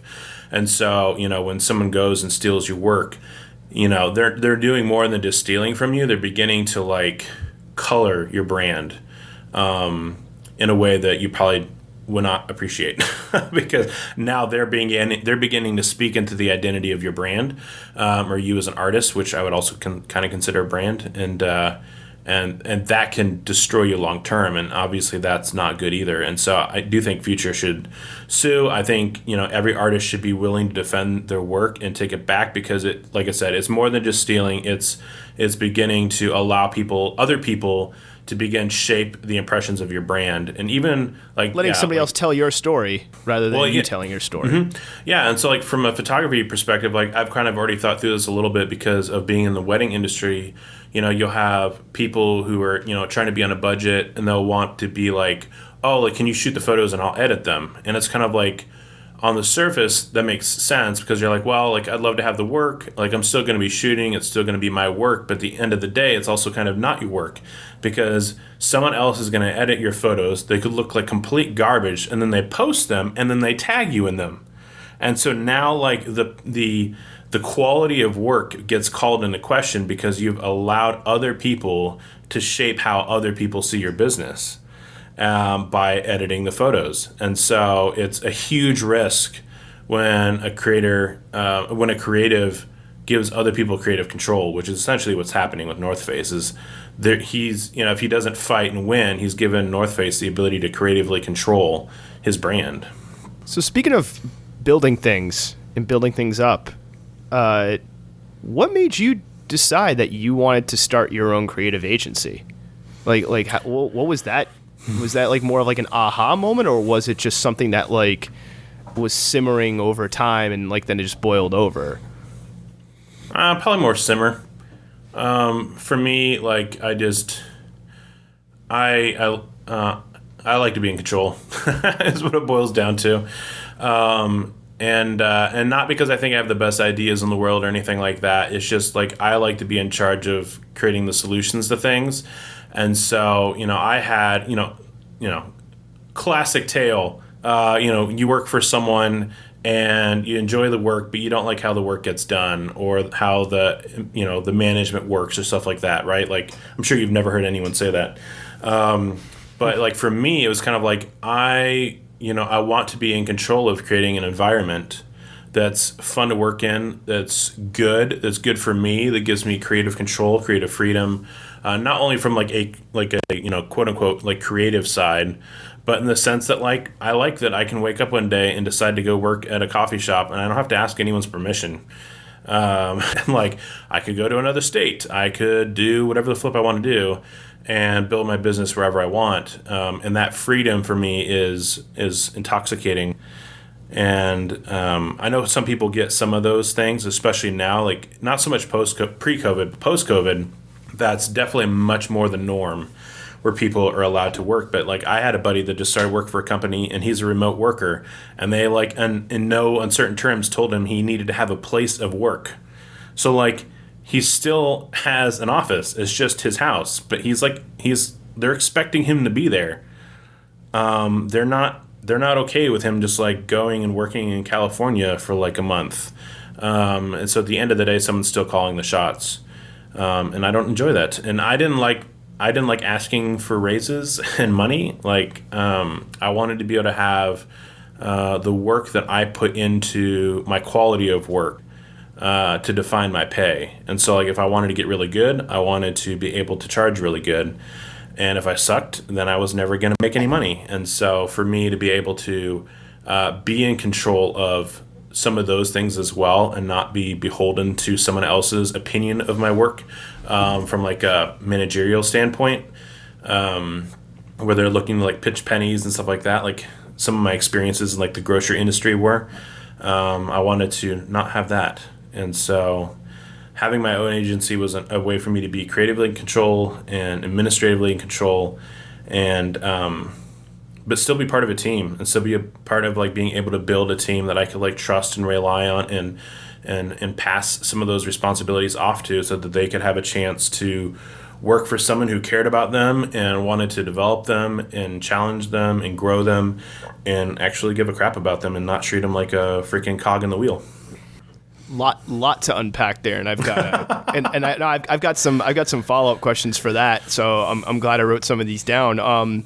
One I have is, was there a moment or series of moments, because I think for anybody who starts anything, there's like there's a moment or a series of moments where it's like, oh, this is real now. Like this is like how I'm making my living. Was for you, what was that like for you? Was that like, was it just, nope, I'm doing this agency and like from here on in, this is how it is? Or was there like, or was it more like when you got like your first client or first couple clients, like if you did your first campaign, what was the moment for you where like, oh, this is like a real thing. Like this agency is real. Like what I've built is like a real entity. It's a real thing that's gonna like that I'm gonna live off of. Isn't that funny that that's like a process? Like where you yourself have to believe that it's true. Yeah. It's like for some people it's like instant, but some people like it takes a while, and that's why I wanted to ask the question, because I think the answer is really interesting depending on who you ask. Well, I'm like I always say, like I'm a classic late bloomer. So like, even in my mid 30s, like sometimes I'm like, man, like I'm an adult, and it feels so stupid to say, but like, you always kind of get like caught in how people have viewed you in the past.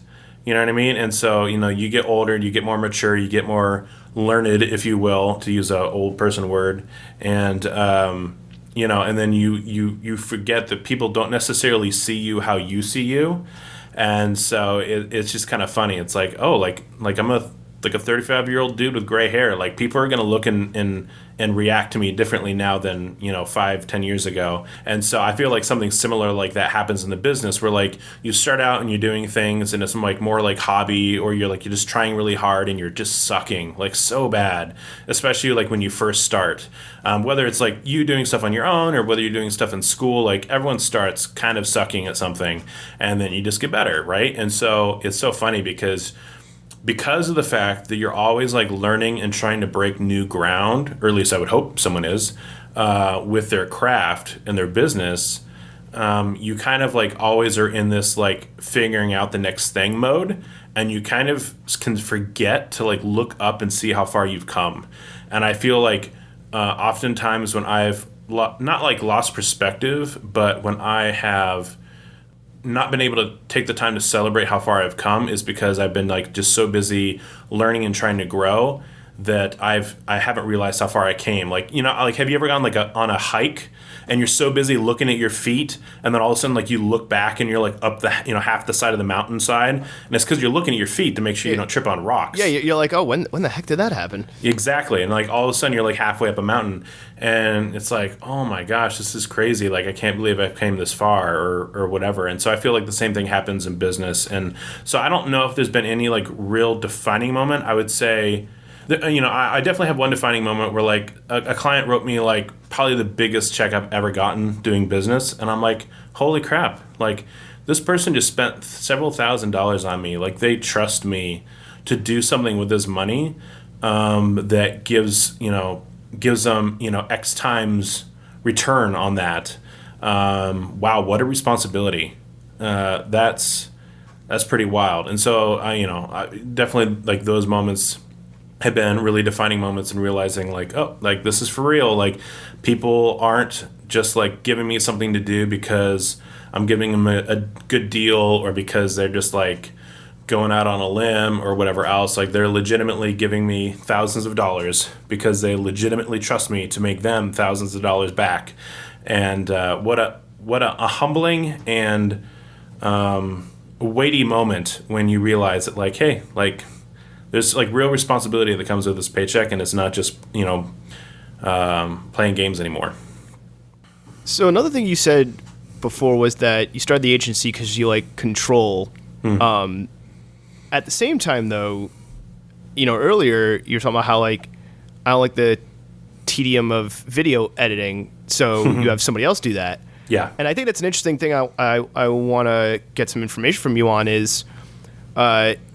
You have control, yet when you make your first hire, you have to relinquish some control. You know, depending on how you're running your company, you have to trust that other people are going to do what they're going to do. So what has that process been like for you, as far as how do you go about like picking and choosing and evaluating of, oh yeah, like I want this person within this agency, and I trust that they're going to do what they need to do. Like, how do you realize, like, what do you have control over, and like, how do you evaluate, like, what you need to farm out versus what you don't need to farm out? And then what is that process of, like, evaluating and picking and choosing and hiring the person to do those things? Right. So just for the sake of honesty, it's only me and this one other girl is part of the agency. Oh, okay. Okay, fair enough. So I have like one employee. Now, with that said, though, I have like 12 years experience like running a team, like from a volunteer perspective, with like church, from like varying age groups from like 50s down to like 13-year-olds. And so I've had a pretty wide breadth of experience in dealing with all kinds of people that I was in charge of running. So like I was like the tech director at several different churches. And so like being able to give people like creative freedom and also being able to monitor that a little bit was something I have quite a few years in. And so, but just for the sake of the creative agency, I want to be honest on that.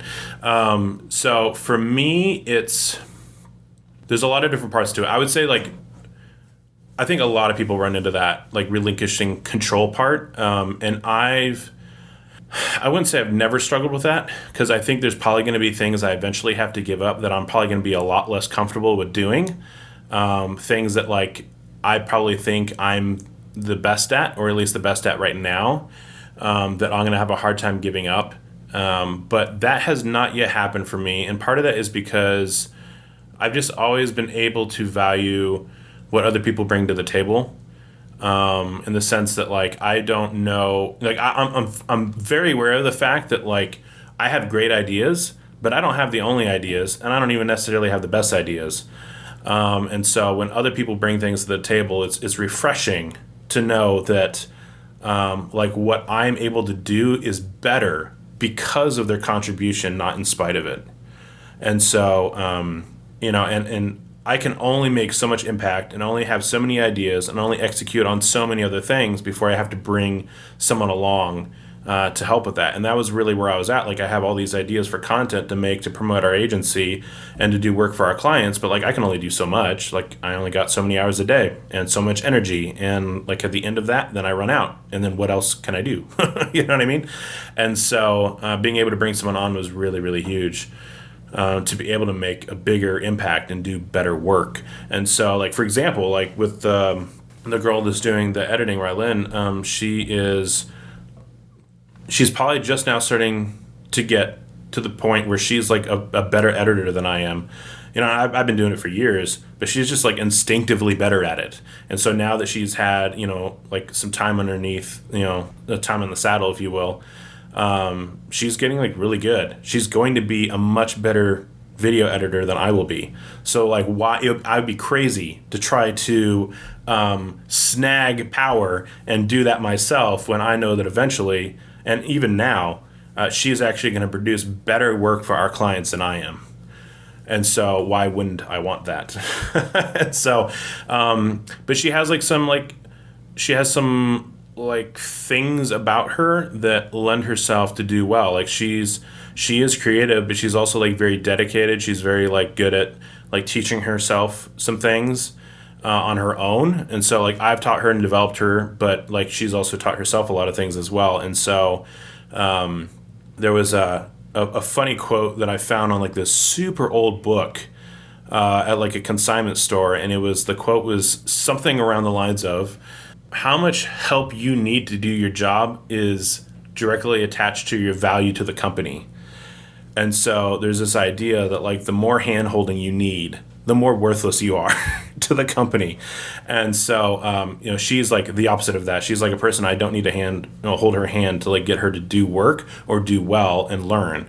And so, you know, she's not up in my business trying to like ask questions all the time. She's figuring out a lot of things on her own, which is amazing as a business owner to be able to have someone who can like figure things out on their own. And so I feel like I'm veering a little bit from your actual question. So can you restate it a little bit? No, or like get me back on track?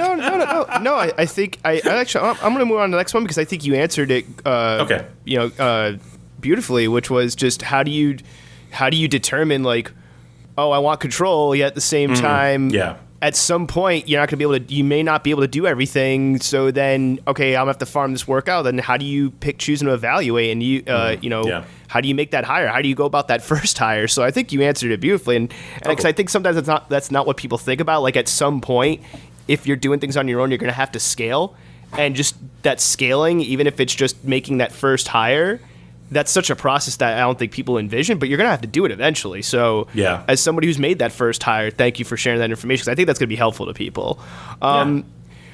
So speaking of firsts, the process or what it was like just getting that first client for your agency?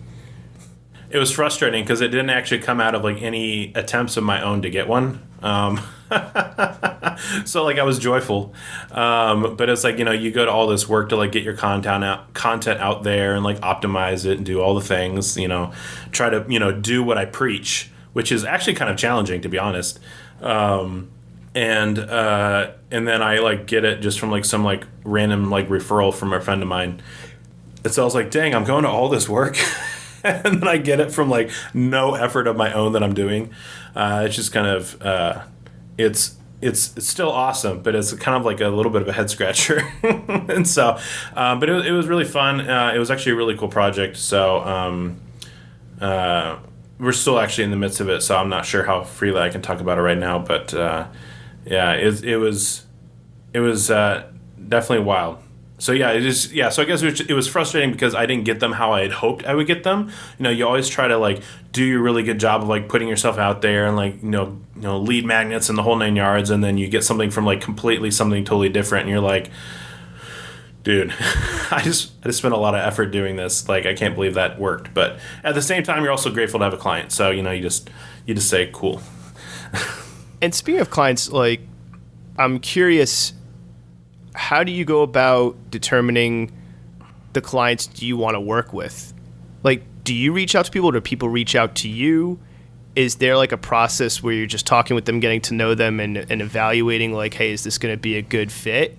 Mm-hmm. How does that process work for you? And has there ever been a client or a campaign, whether it's before the campaign started or even worse during the campaign, where you've had to just go, you know what, I need, like me and my agency need to walk away from this? Quite recently, actually. Oh, okay. So it's a learning process, and the reality is you're working in like an area of non-tangibles, right? And so we're doing digital marketing, and so for some of these things, there's like physical assets that are getting delivered, and by physical I mean like physically on a hard drive, I guess, and then others aren't. Like strategy is not really like a physical product. It's a service, and it's not tangible in any way, shape, or form. Like, they don't hire me to like run Facebook ads. I don't give them anything. You know what I mean? And so it can be kind of a lot to try to walk a client through what you're doing and what the process is and what they can expect, because it's not like, if you go to a BMW dealership, like you purchase something, you're driving off the lot with a BMW. Like that's not it's not a surprise what you're getting. And so, but there can be a little bit of surprise when it comes to like an artistic approach to some of these things. Like, you commission a painting, you don't actually know exactly what it's going to look like. You have an idea. You've seen previous work that the artists have done. But if they paint a picture of you, like it's gonna look not necessarily exactly how you expect it, because there's no way to know what that is. They're creating, and so that can be really challenging in the marketing space as well, especially in the content marketing, because we're dealing in some non-tangibles, and so some things you can say like I approve or disapprove, and other things not. And so that's been challenging to work through, because every client also has a different perspective and different lens that they see the world. They have different levels of experience and how they've walked through things before. And so, let's just say, for example, you have a very experienced client. They may have worked through things previously in a different way. And so you don't know what kind of expectations they're walking into. And being able to have great conversations about that on the front end saves so much heartache when it goes into actually like the creation mode of the job. And so, and then if you have a client that has not done a lot of the work before, which is this specific example, like you begin to have to explain a lot of things that you never really thought about having to explain, because they're not walking in with a lot of like they're not going to be able to ask like the right questions, because they don't even know what questions to ask. And so you kind of have to anticipate those things, which is a lot to work through and think through, especially for me. I don't know. It's just, it's a lot to work through. So you're basically constantly developing your systems to be able to talk to a variety of people and a variety level of experiences. And sometimes things slip through the cracks. And so in this particular case, we were doing logo work for someone. And so we had taken them through a creative process that I fully anticipated would be perfectly fine. Ended up not working out well. And then, they said the words that every graphic designer fears to hear, which is, "I'll know it when I see it." And oh boy. Yeah. And so, and for me, it's kind of like, what do you say at that point? And, I'm always wanting to take responsibility as the business owner to be able to make sure that I'm always doing the best job I can. And so for me, I was like, this person doesn't have as much experience in getting this creative work done. I know that phrase is the kiss of death as far as the success of that specific part of the project. But I also want to walk away from this learning as much as I can. And so for me, I wanted to take responsibility for this and be able to how the next time I have a conversation with someone, how can I better set them up for success and set us up for success in those like pre-production conversations, so that something like this doesn't happen again. And it's not like it won't ever happen again. It's not like it's impossible for it to ever happen again.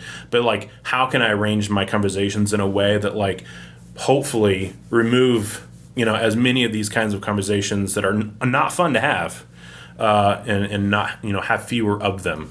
And so that was a situation where, like, once I heard that phrase, I knew that it was not going to be good.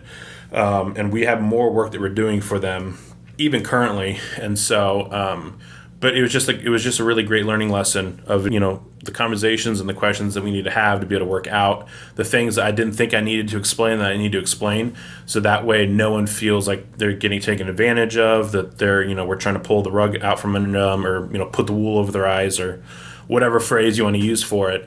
And, because at the end of the day, we're developing trust with them, and their trust in us and what we can do is going to change like how much weight they can really put on our opinions and our thoughts and our suggestions and stuff like that. And so the last thing I want to have that happen is have that bad experience, as much as that was not 100% our fault.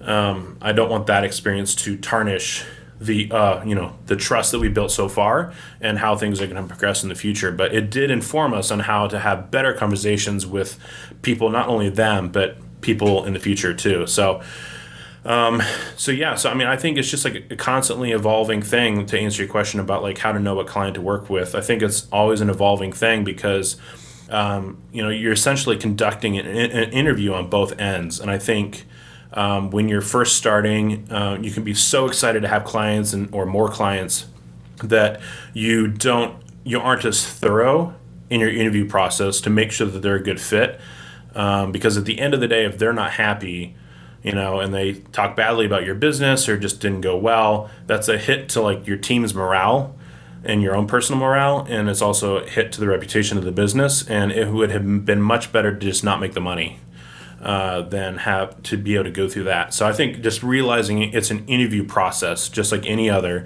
that they're interviewing you to make sure you can actually deliver on what you claim and what they want, and you're interviewing them to make sure that, like, hey, if I do this work for this client, what do they view as success? What do they view as this project going well?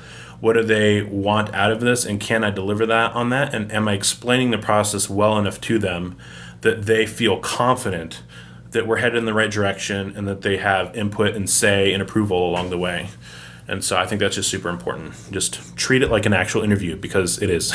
and is that interview process, is that your main way of getting to know a customer and their brand and their story? Because you're helping them tell their story, but you're not them. So it's this interesting problem of, I only have so much time to do this thing for you. I have to get to know you and your story in a relatively short amount of time. Yeah. So is the interview process the main way you do that, or do you have other tools in your toolbox that you do to get to know that company and their brand and their story so you can effectively help them tell it as best as possible? Well, in this particular case, we were building their brand for the first time from the ground up. And so, it was more of like a personal brand situation. And so getting to know them as a person was going to be huge. And so there was really no previous things to base it off of, right? And so, because we were building it from the ground up. So the interview process was really to get to know them and what they were trying to build and what they're hoping to get out of it, as well as just get a feel for who they were as a person. And so, and for me, that to me is like when we talk about things that would be hard to give up creative control on, that would be very difficult for me to have someone else walk in and do that, unless I was really convinced that they were really good at it. Because that's to me like one of the most like creatively intense parts about it, is getting that right. Because if you don't get the story right, then you're gonna tell the wrong story really well. Right. And that doesn't do anyone any good. No. And so let's see here. So what was part 2 of that question? Oh, it's just besides the interview process. Right. Because you have to, like, do you have any other tools or ways to get to know a client, their brand, and their story in a relatively short amount of time, considering like you only have so much time to work on whatever you need to work on with them?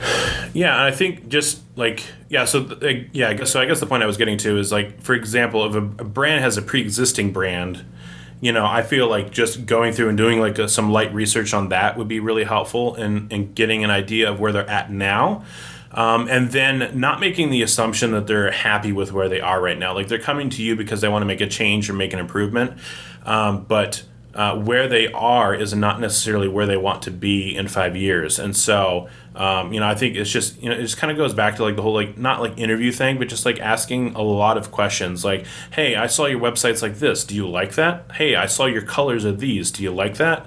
Like, is this reaching the right people? Like, when you say this in your bio, like, this kind of makes me think this, and this. Is that what you want to actually communicate, or is that not true? And then be able to just continue to be able to ask just like a lot of questions. That's really what it comes down to. It's just asking just more questions than you probably want to be honest, and just getting a real sense of where they want to be. Because I feel like one of the things that marketers can really run into is they want to present solutions of what they think the best thing is, and that is important. That is what people are hiring you for. But it's also important to realize that like this whole process is emotional too, and so it's important to make sure that you're on the same page with that business to make sure that what they want to do lines up with that a little bit, right? Because it's like, I always say, it's like trying to convince someone to date you. Like, it's really challenging, and it probably doesn't work because they're not on board. And so the same thing can happen with a business where like they're coming at you for like solving X, Y, and Z problem, but you're looking at something else and being like, yeah, but you need to fix this, this, and this. And you might be right, but at the end of the day, like if you're not fixing the problems that the business thinks they need help with, then you're ultimately going to fail. But those are, again, questions to ask at the beginning, which is like, hey, how do you guys feel about addressing these issues? We don't want to touch them. Okay, fine.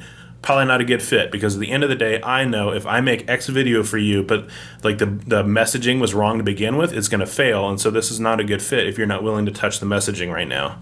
And then maybe they say, oh, just kidding, we're totally okay with doing that now. Or maybe they say, okay, fine, and then they leave, and then you've just avoided failing because ultimately you knew you were going to, because they weren't willing to touch other problems that professionally are going to affect other decisions you make creatively.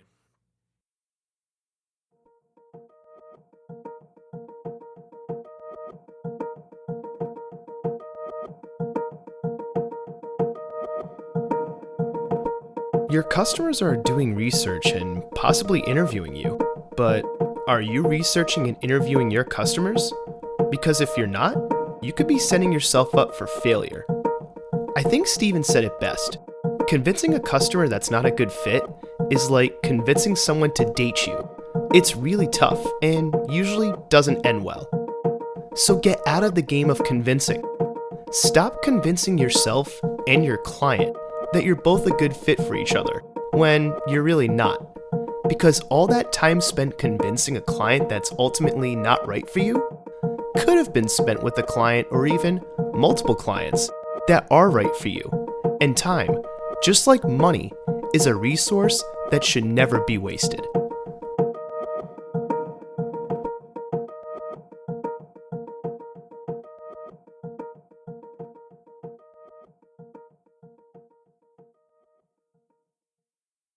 Is it difficult for you and your agency to basically, you're in business telling the stories of other people and businesses, but then at the same time you got to promote yourself and tell your story? Yeah. So does that ever mess with you? Is it ever like a kind of like a switching gears thing you have to do? Like, how do you balance those two things? I like to view myself as someone who's like pretty flexible with how they can tell stories, but what I've realized is that actually isn't that true. And I have kind of a way I do things.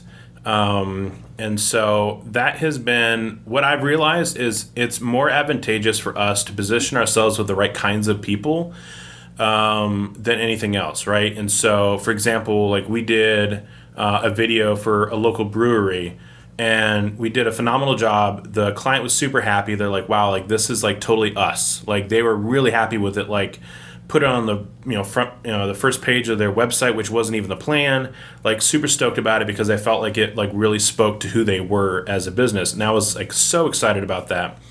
But at the end of the day, like that's because we just can tell those stories really easily. Like it's just like it kind of comes naturally to us, like as an artistic.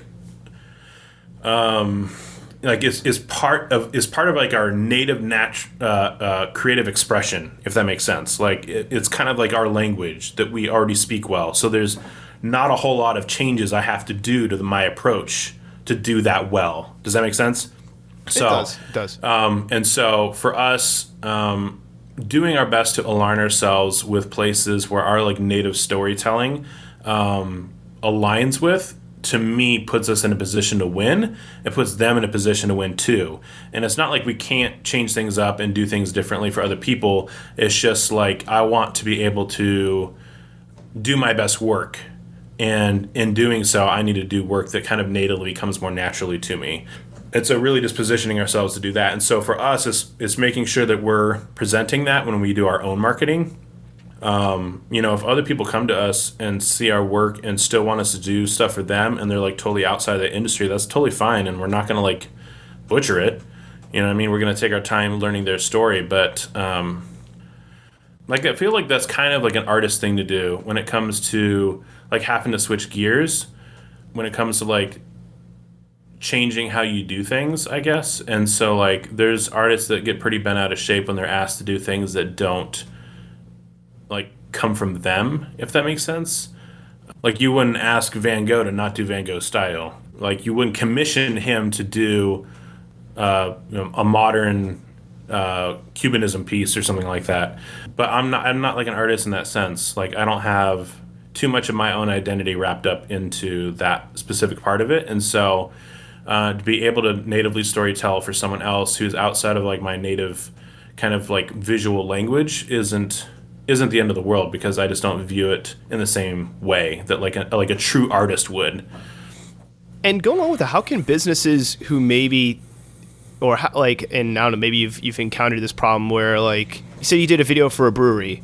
So a brewery, like, yes, it's beer, it's food, it's drink, but there are certain things within beer and brewing that can lend itself to certain styles of creative storytelling. Yeah. Yet there may be other industries like accounting. If somebody's like an independent accountant where it may not lend itself. So what about those businesses in those industries where it doesn't the nature of the business doesn't always lend itself to certain forms of storytelling? Like how do you work with those businesses, or what can those businesses do in order to have like a presence and in order to tell their story, but maybe what they actually do does not lend itself to creative storytelling, I guess? Are you trying to tell me that accounting isn't sexy on digital marketing? I mean, I feel, you know what? I've seen some ads where it made it look that way, and I'm just like, whoever did that was a genius, because right. I now care about accounting, which I did not before. So, or an interesting theory a friend of mine had, not to go too off topic, he was talking about how, like, in the movie Ghostbusters, I think the dude's Rick Moranis' character, Louis Tully, he was like, I want a movie about that guy. I'm like, you want a movie about the accountant? He's like, yeah, like, he should not be living in that place. And, like, is he an accountant for the mob? Like, how is he throwing these parties? Like, I have so many questions about that guy. I'm like, man, that just sounds like a marketing campaign. Like, make somebody look like an accountant look like Louis Tully, and then now you're just like, I want to know more about that person. But anyway, how do you like how would you go about doing that? Like, if somebody came to you like, yeah, I'm an accountant, my business is not sexy in the world of digital marketing, I want you to make it sexy. Like, have you ever encountered something like that before, and how do you work with that kind of client, or what can a business do to make it interesting, I guess? How much money do you have? So I think to just explain some of the contrast between, say, like the brewing world and the accounting world, the thing you have to realize is, like, there's just two different ways that you're attracting people, right? Like, for example, like when you're looking for accounting, you're looking for someone who can really, like, be on your side and be able to crunch the numbers in a way that, like, keeps you money and keeps you organized and keeps you happy and keeps your business afloat or your personal financing afloat and stuff like that. And so, you're looking for, like, kind of like a friend, right? Who's, like, on your side, who's really positioning you in a way that to succeed in your finances. So that's kind of what you're looking for, right? And so, whereas with, like, the brewery, you're looking for, like, a cool, vibey place to be, to enjoy time with people and enjoy good beer, right? And so, like visually, two very different things, right? Like, accounting office is not going to look sexy. I mean, not any that I've seen. I'm sure they could. But, brewery is very, cool looking, got wood on the walls and, Edison light bulbs and stuff like that. But that's because people are looking for two different things. You know what I mean? And so, like, yes, a brewery looks awesome visually, like if we're speaking about, like, photography and video and stuff like that. But that's because that's literally what people are looking for when they're looking for a brewery. Is it a cool place to be, right? Is it got cool vibes? That isn't what people are looking for when they're looking for their accounting. And so, the thing you got to be careful about is, like, putting those in, not that you're doing this, but, like, the tough thing is like, an accountant will look at that video and say, like, oh, like, it'll never be that cool. But the reality is that's not why people are coming to you. Like, if you walked into an accounting office and it had, like, shiplap on the walls, like, you'd be like, oh, that's kind of different. It's not what I'm here for, but sure. And so, you kind of have to connect with the reason why people are reaching out to you. That's really where that storytelling changes, and the way you position the business changes, and how you visually storytell that changes quite a bit. And so, if you try to make the accountant video look like the brewery video, you're gonna fail for sure. But I think at the end of the day, the storytelling and the content is to be able to connect people and be able to solve their problems, right? And so, if you're doing that for an accountant thing, people will enjoy your content because it's helping them, it's educating them, it's challenging them, and part of that storytelling could be also communicating, like, how friendly the accountants are, and, like, how they're not just, like, nerds in a chair, that they, like, care about you, and that you can talk to them like a friend, and, like, they're on your side and stuff like that. And that's where some of that other, like, storytelling can come into play. And then I think just the other thing to realize is, like, humor is, like, a universal storytelling win. Like, if you can be an accountant and you be funny, like, you've got it made. Like, if you can make accountant jokes and people actually get them and laugh at them, like, you can totally win online, because at the end of the day, people just want to laugh. They're not necessarily entirely picky about how. So if you're a funny accountant, you're going to win, but if you're trying to be cool, like, you're probably going to fail. So it's about that intent, that thoughtfulness, and just that self-awareness. Here's a question, and sometimes an uncomfortable question, but I think there's a lot of I think there's a lot of knowledge that can be gleaned from it. How did you go about pricing what you do? Like, how do you go about pricing, like, what you and your agency does and your services, especially when you were starting out and maybe didn't have a client? Because I think that's even more difficult for when people are starting out. They haven't gotten their first client. It's like, well, how do I price any of this? So pricing is so tough, and it is a total head game. Both like personally for the client, it's a total head game. And the reason I say that is because value is perception, or perception is value. Whatever way makes more sense is how it is. Like, so for example, like, you know, if you go into a restaurant and they put something on your plate and it's arranged beautifully and it's got drizzles of whatever else, you know, and a spritz of herbs and stuff like that, you're immediately going to be like, holy crap, like this is like a fancy dinner. And then let's just say you find out that dinner costs $5. Like, how does that change your perception of how that meal is going to taste, right? It's going to change it quite a bit. Like, all of a sudden now your expectations are like drive-through McDonald's level, even though the presentation's amazing, because it's $5. Now, if you were to walk into that same restaurant and it cost $100, you'd be like, holy crap, this is going to be the best whatever this is I've ever had in my life, because the perception is that dollar amount defines value on some level. And so I think that's important for people to realize, is that like it's a total like game with psychology when it comes to pricing. And so there's a certain level of it where like I would probably just reach out and talk to other people in the industry as far as what the pricing should be at. So like we spent some time doing that, of just like going on and like Googling stuff and talking to people and saying like, how much should this cost? How much should that cost? And then and I've had to wrestle with this a little bit when I was in the wedding industry, because that has a wide range of pricing for what is, for the most part, a fairly similar product experience, gear, cost, etc.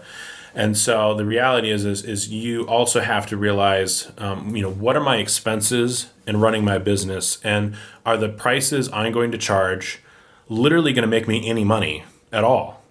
Or is everything going to get eaten up with business expenses? And so I think that's important too, to realize that like a person who has like a physical location and a couple employees just can't charge the same hourly they could charge when it was just themselves, because now they have all this overhead. And so maybe it's scary for you to double your rates, but at the same time, doubling your rates may be the only way you ever have any sort of profit at all.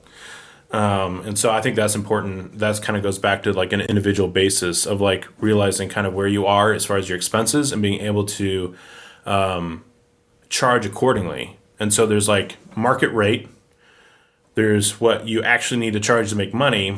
And then I think the third part of that is like the psychology of can you control people's perceptions enough that you can actually charge a lot more than normal and have them be just as happy, if not more happy, with what you're giving them, right? And so I think we've all been in situations where like we were convinced to pay more than we probably needed to, but because of how we felt about the situation and felt about the service and felt about the value that we got from it, it changed how we felt about how much we spent on it, right? Like a Mercedes isn't like a phenomenally better vehicle than a Honda, but it costs a lot more, because at the end of the day, like you feel cooler about driving a Mercedes than a Honda. Or how Volkswagen owns Audi. And so like I know, right? the A4 and the Jetta have like, I think I was reading they had like the same body kit. Don't even get me started on Audi, bro. How much? But I was thinking about that the other day. I was like, well, then how much different are they? Like, what is really the justification here? And I'm like, oh, it's it's perception of value, and it's the branding, and it's the storytelling, and it's the image that evokes in your brain. And let's be honest, Audis do look sexier. Like, for sure. Yeah. Even with all the same parts. Like an Audi 8, I think it's the 8. Like the like a little bit longer one, or maybe it's the 5. I think it's the 8. Yeah, or no, sorry, the A7. I love the A7. I think it looks so sexy, especially with like a little like wing on the rear. Oh, dude, I think they look so good. There's not a VW that looks that good. But at the end of the day, like it's going to cost the same at a repair shop.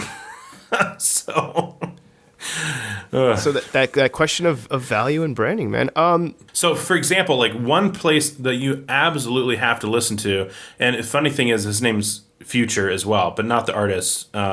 Actually, I don't know his name specifically, but his company is called, I think, Futurist, like F. Oh, the future Futur. I know what you're talking about. Yes, he is an incredible research that anyone who wants to know about pricing needs to go listen to. Like his psychology on it is incredible, and really good at explaining the psychology of how to present your work in a way that makes sense and gets past objections. His content is absurdly amazing when it comes to pricing, and I highly suggest that for anyone who wants to wrestle with it. I listen to him, I still wrestle with it, but he has broken through a lot of mental barriers that I have on pricing and money and what can be made on it, that once I begin to internalize even more is going to be super helpful. And it's something that artists, like, you know, for any of the creative artists that are listening to this podcast, like, you got to work through that, because at the end of the day, like, you know, people are called starving artists for a reason. And it's not because they can't charge more money, it's because they don't. And they don't because they either have a poor idea of how much they're worth, or they don't know how to position themselves better, or what have you. And he works through that stuff, and it's so good. I can't even handle it. Speaking of internalizing things, have you ever had, and it doesn't seem like it, but have you ever had the issue of having to balance, like, because I've noticed this even with your agency too, and I'm guessing all agencies have to do this, like, you're balancing the creative and the artistic with the technical, the logistical. Have you ever had an issue balancing those two, or has that always been, like, second nature to you? And because I've even noticed some creatives and some artists that can do both. Some just lean so much towards the creative side that they can't do the other side. And then there are other more technical people that do have a creative streak, but not enough where they can go full on creative. Have you ever had an issue balancing those two sides? Did you start heavier on one side and then learn more about the other and balance out? And so like has that ever been a struggle for you? Well, I mean, I think balancing those comes naturally to me, but that doesn't mean it's not ever a struggle. Especially depending on, like, what kind of headspace I'm in. And so I don't know. I feel like there's so much creativity in all of the parts of it. Like, to me, it's creative to be able to sit down and try to figure out, like, you know, the path that a customer goes through in your marketing funnel. Like, that's super creative to me. I know it's technical, but I view that as very creative. There's a lot of things that people don't view as creative that I find very creative. And it's because at the end of the day, like, if you're quantifying information based on, like, a mixture of, like, gut reactions, good guessing, and real information, that's creative. You're creating something from nothing. Like, you didn't have a process, and now you do. Like, creativity gave you that process because you manifested something from nothing into something. And so for me, I just, like, even the technical stuff, I just view so much of it as creative that I don't necessarily like view it as one or the other, I guess. You know, I guess you could say that, like, you know, like, lighting a set would be, you know, creative, but at the end of the day, you're still, like, measuring light. You're still making sure, like, the color temperatures are correct. You're still, like, you know what I mean? I don't know. It's like, I think that's technical too. You know, I guess there's not a whole lot to do just by, like, pure, like, numbers. So I don't know. I guess it's just, like I said, it comes naturally to me, but, you know, it doesn't mean it's not hard. Would there be any advice you would give to anybody out there who maybe they're really strong in certain creative aspects, but not stronger in certain logistical or business aspects? Like, do you have any advice you would give them, or maybe should they look to work with somebody or hire somebody to do those things that, you know, they maybe are self-aware, like, hey, I'm not good at the books, I'm not good at X, Y, and Z. Oh yeah, I would 100% hire someone out or partner with someone. I don't like I said, you know, back to the control conversation. I don't like giving up control, so I don't know if I'd ever want to like do a 50-50 split kind of partnership with someone, unless I literally thought I could not make it on my own or having an employee do it. But like for me, like sales is 100% that for me. Like I don't love it. I wouldn't say I'm particularly great at it. I have a hard time forcing myself to spend enough time on it. And it's the reason I'm where I'm at in my business. Like I'm not exactly like where I'd like to be. I'd like to continue to grow it. I'd love to have like 10 employees and blah, blah, blah. But like at the end of the day, like I know that it may take someone else being a part of that sales process to get me there. And that's a bullet I'm going to have to bite at some point. And so I don't foresee myself becoming the person I need to be to do that. But I'm optimistic that maybe I could be. And so at the end of the day, like, if I guess it goes back to your goals. Like if you're looking to be a one-man show, then you should probably just like outsource some of the things that you find difficult to do to someone else, and find the best deal you can, getting like the best quality work that you can off of Odesk or Fiverr or whatever it is that you need to go to get the work done.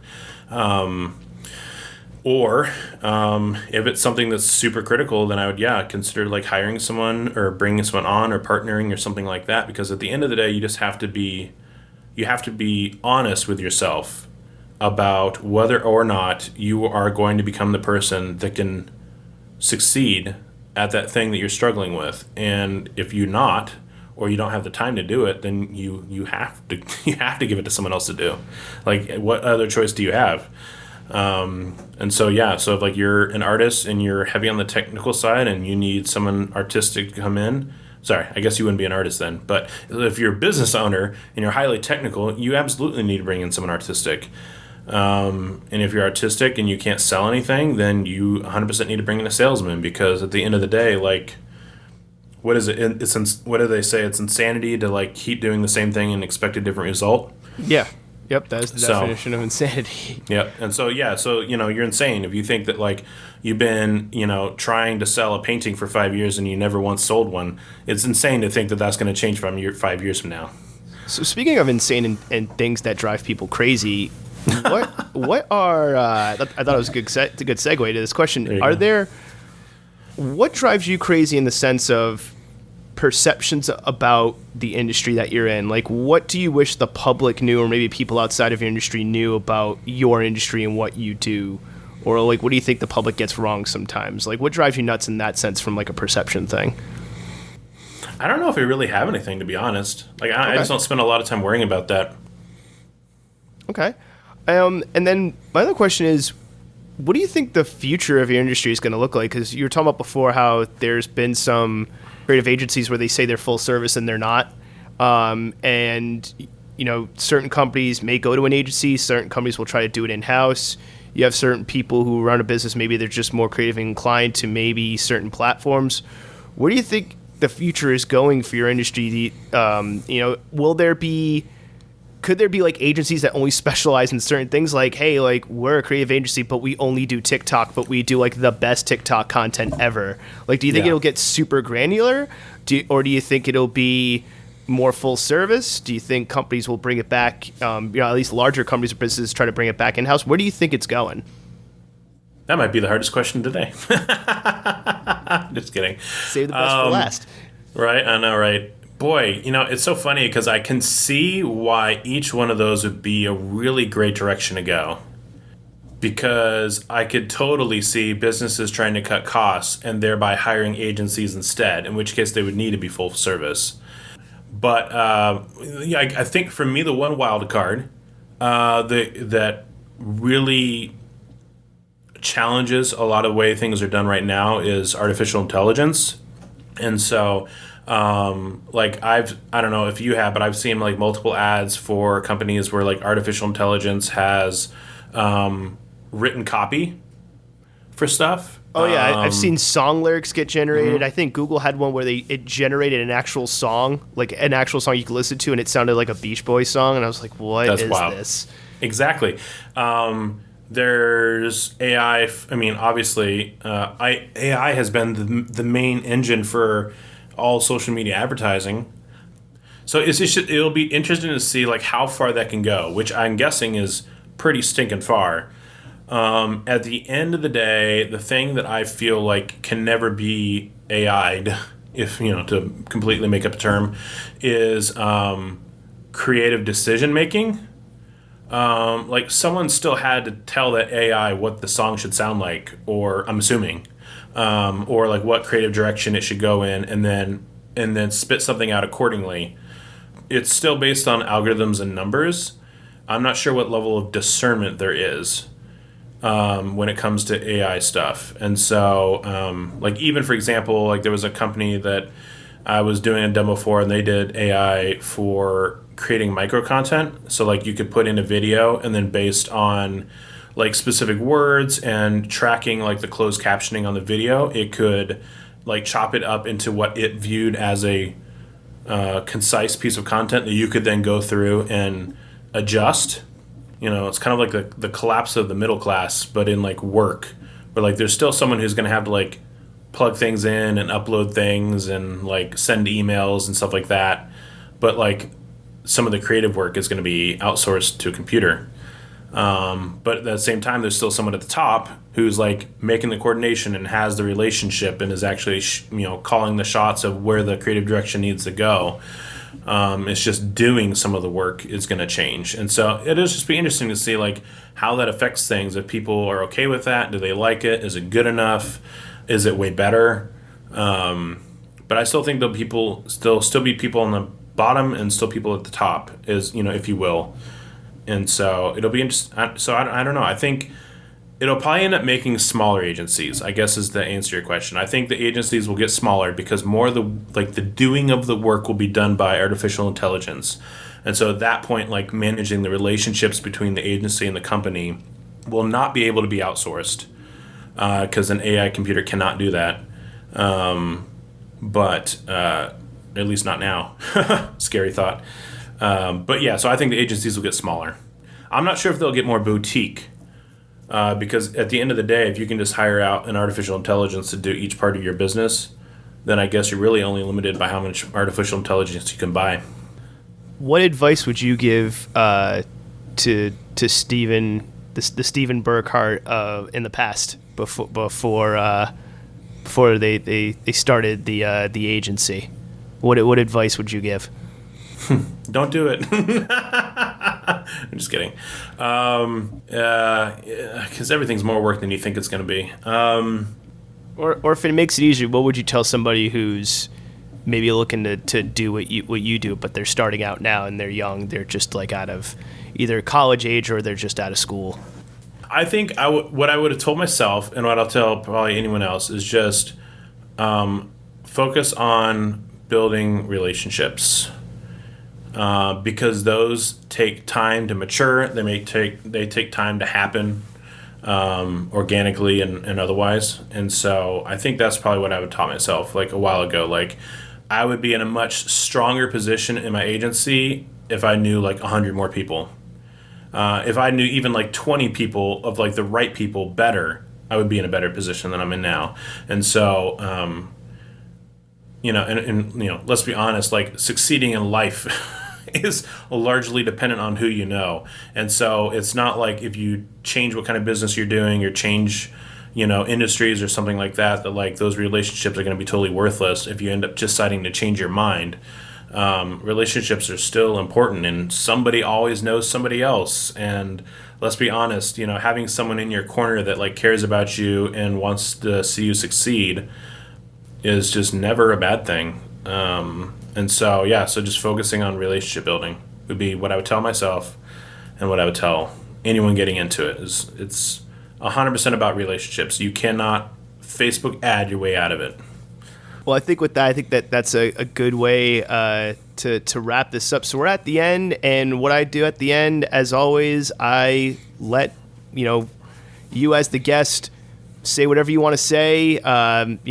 Any advice you want to give, anything you want to promote, anything you want to say at this point, the floor is yours. That's how we're going to wrap it up today. So the floor is yours, man. Go for it. Whatever you want.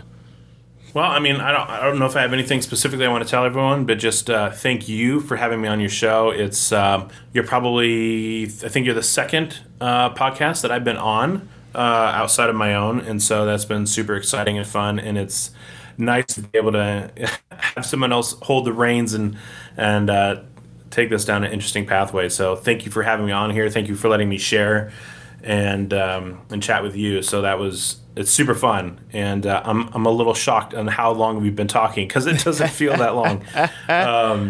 Which is probably why you asked me ahead of time, because I'm like, I can't believe it's like an hour past what I was thinking would be. Yeah, that's why I asked that, because everybody, like a lot of people, not everyone, but a lot of people I'll talk to, they'll be like, I don't have much interesting things to say, and then all of a sudden I'll be like, they're like, oh, how long was it? I'm like, we talked for 2.5 hours. I know, right? What? Crazy. Like, yeah, like it goes, man. But yeah, so to as far as where people can find me, my agency is burkhartcreativeagency.com.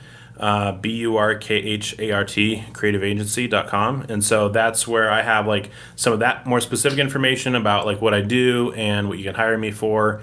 And that's actually in the process of getting updated currently, because I ended up switching from Squarespace to WordPress. So like I'm going through and trying to find things that are broken and fix them and get all that on the up and up. But that's where you can find agency specific stuff. And then I also have a personal branding webpage that I just launched that you can find a lot of information on as well. It's stevenburkhart.com, and I'll have a lot of content like on leadership and innovation and marketing on there as well. And then so that'll be great resources for anyone, whether you're a marketing director or manager in a company. There's plenty of information for you on there, as well as if you're a small business owner and you're looking to just maximize your time. Definitely check out some of those resources. We got like lots of blog articles on how to do content marketing and how to shoot video from your house, from your phone, and all kinds of good stuff on there. So check it out. Well, Steven, I think that's a great way to wrap it up. And thank you for being willing to come on, and thank you for having this conversation with me, and also, sharing your experiences and your information. I think it's going to help out a lot of people. So, cool. Steven, thanks again. Thank you very much. Much appreciated.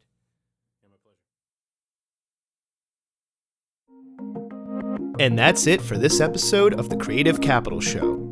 Thank you for listening, and a special thanks goes to this episode's guest, Steven Burkhart. The Creative Capital Show is hosted, recorded, edited, mixed, and produced by me, Jason Sylvia. You can listen to the Creative Capital Show over at our website, creativecapitalshow.com. We're also available on Anchor FM, iTunes, Spotify, Google Podcasts, and all other major podcast hosting platforms. If you like the show, please subscribe. Helps the show out a lot. And be sure to follow the show on Instagram, Twitter, TikTok, LinkedIn, and YouTube. I hope you enjoyed the show, and until next time, keep on creating.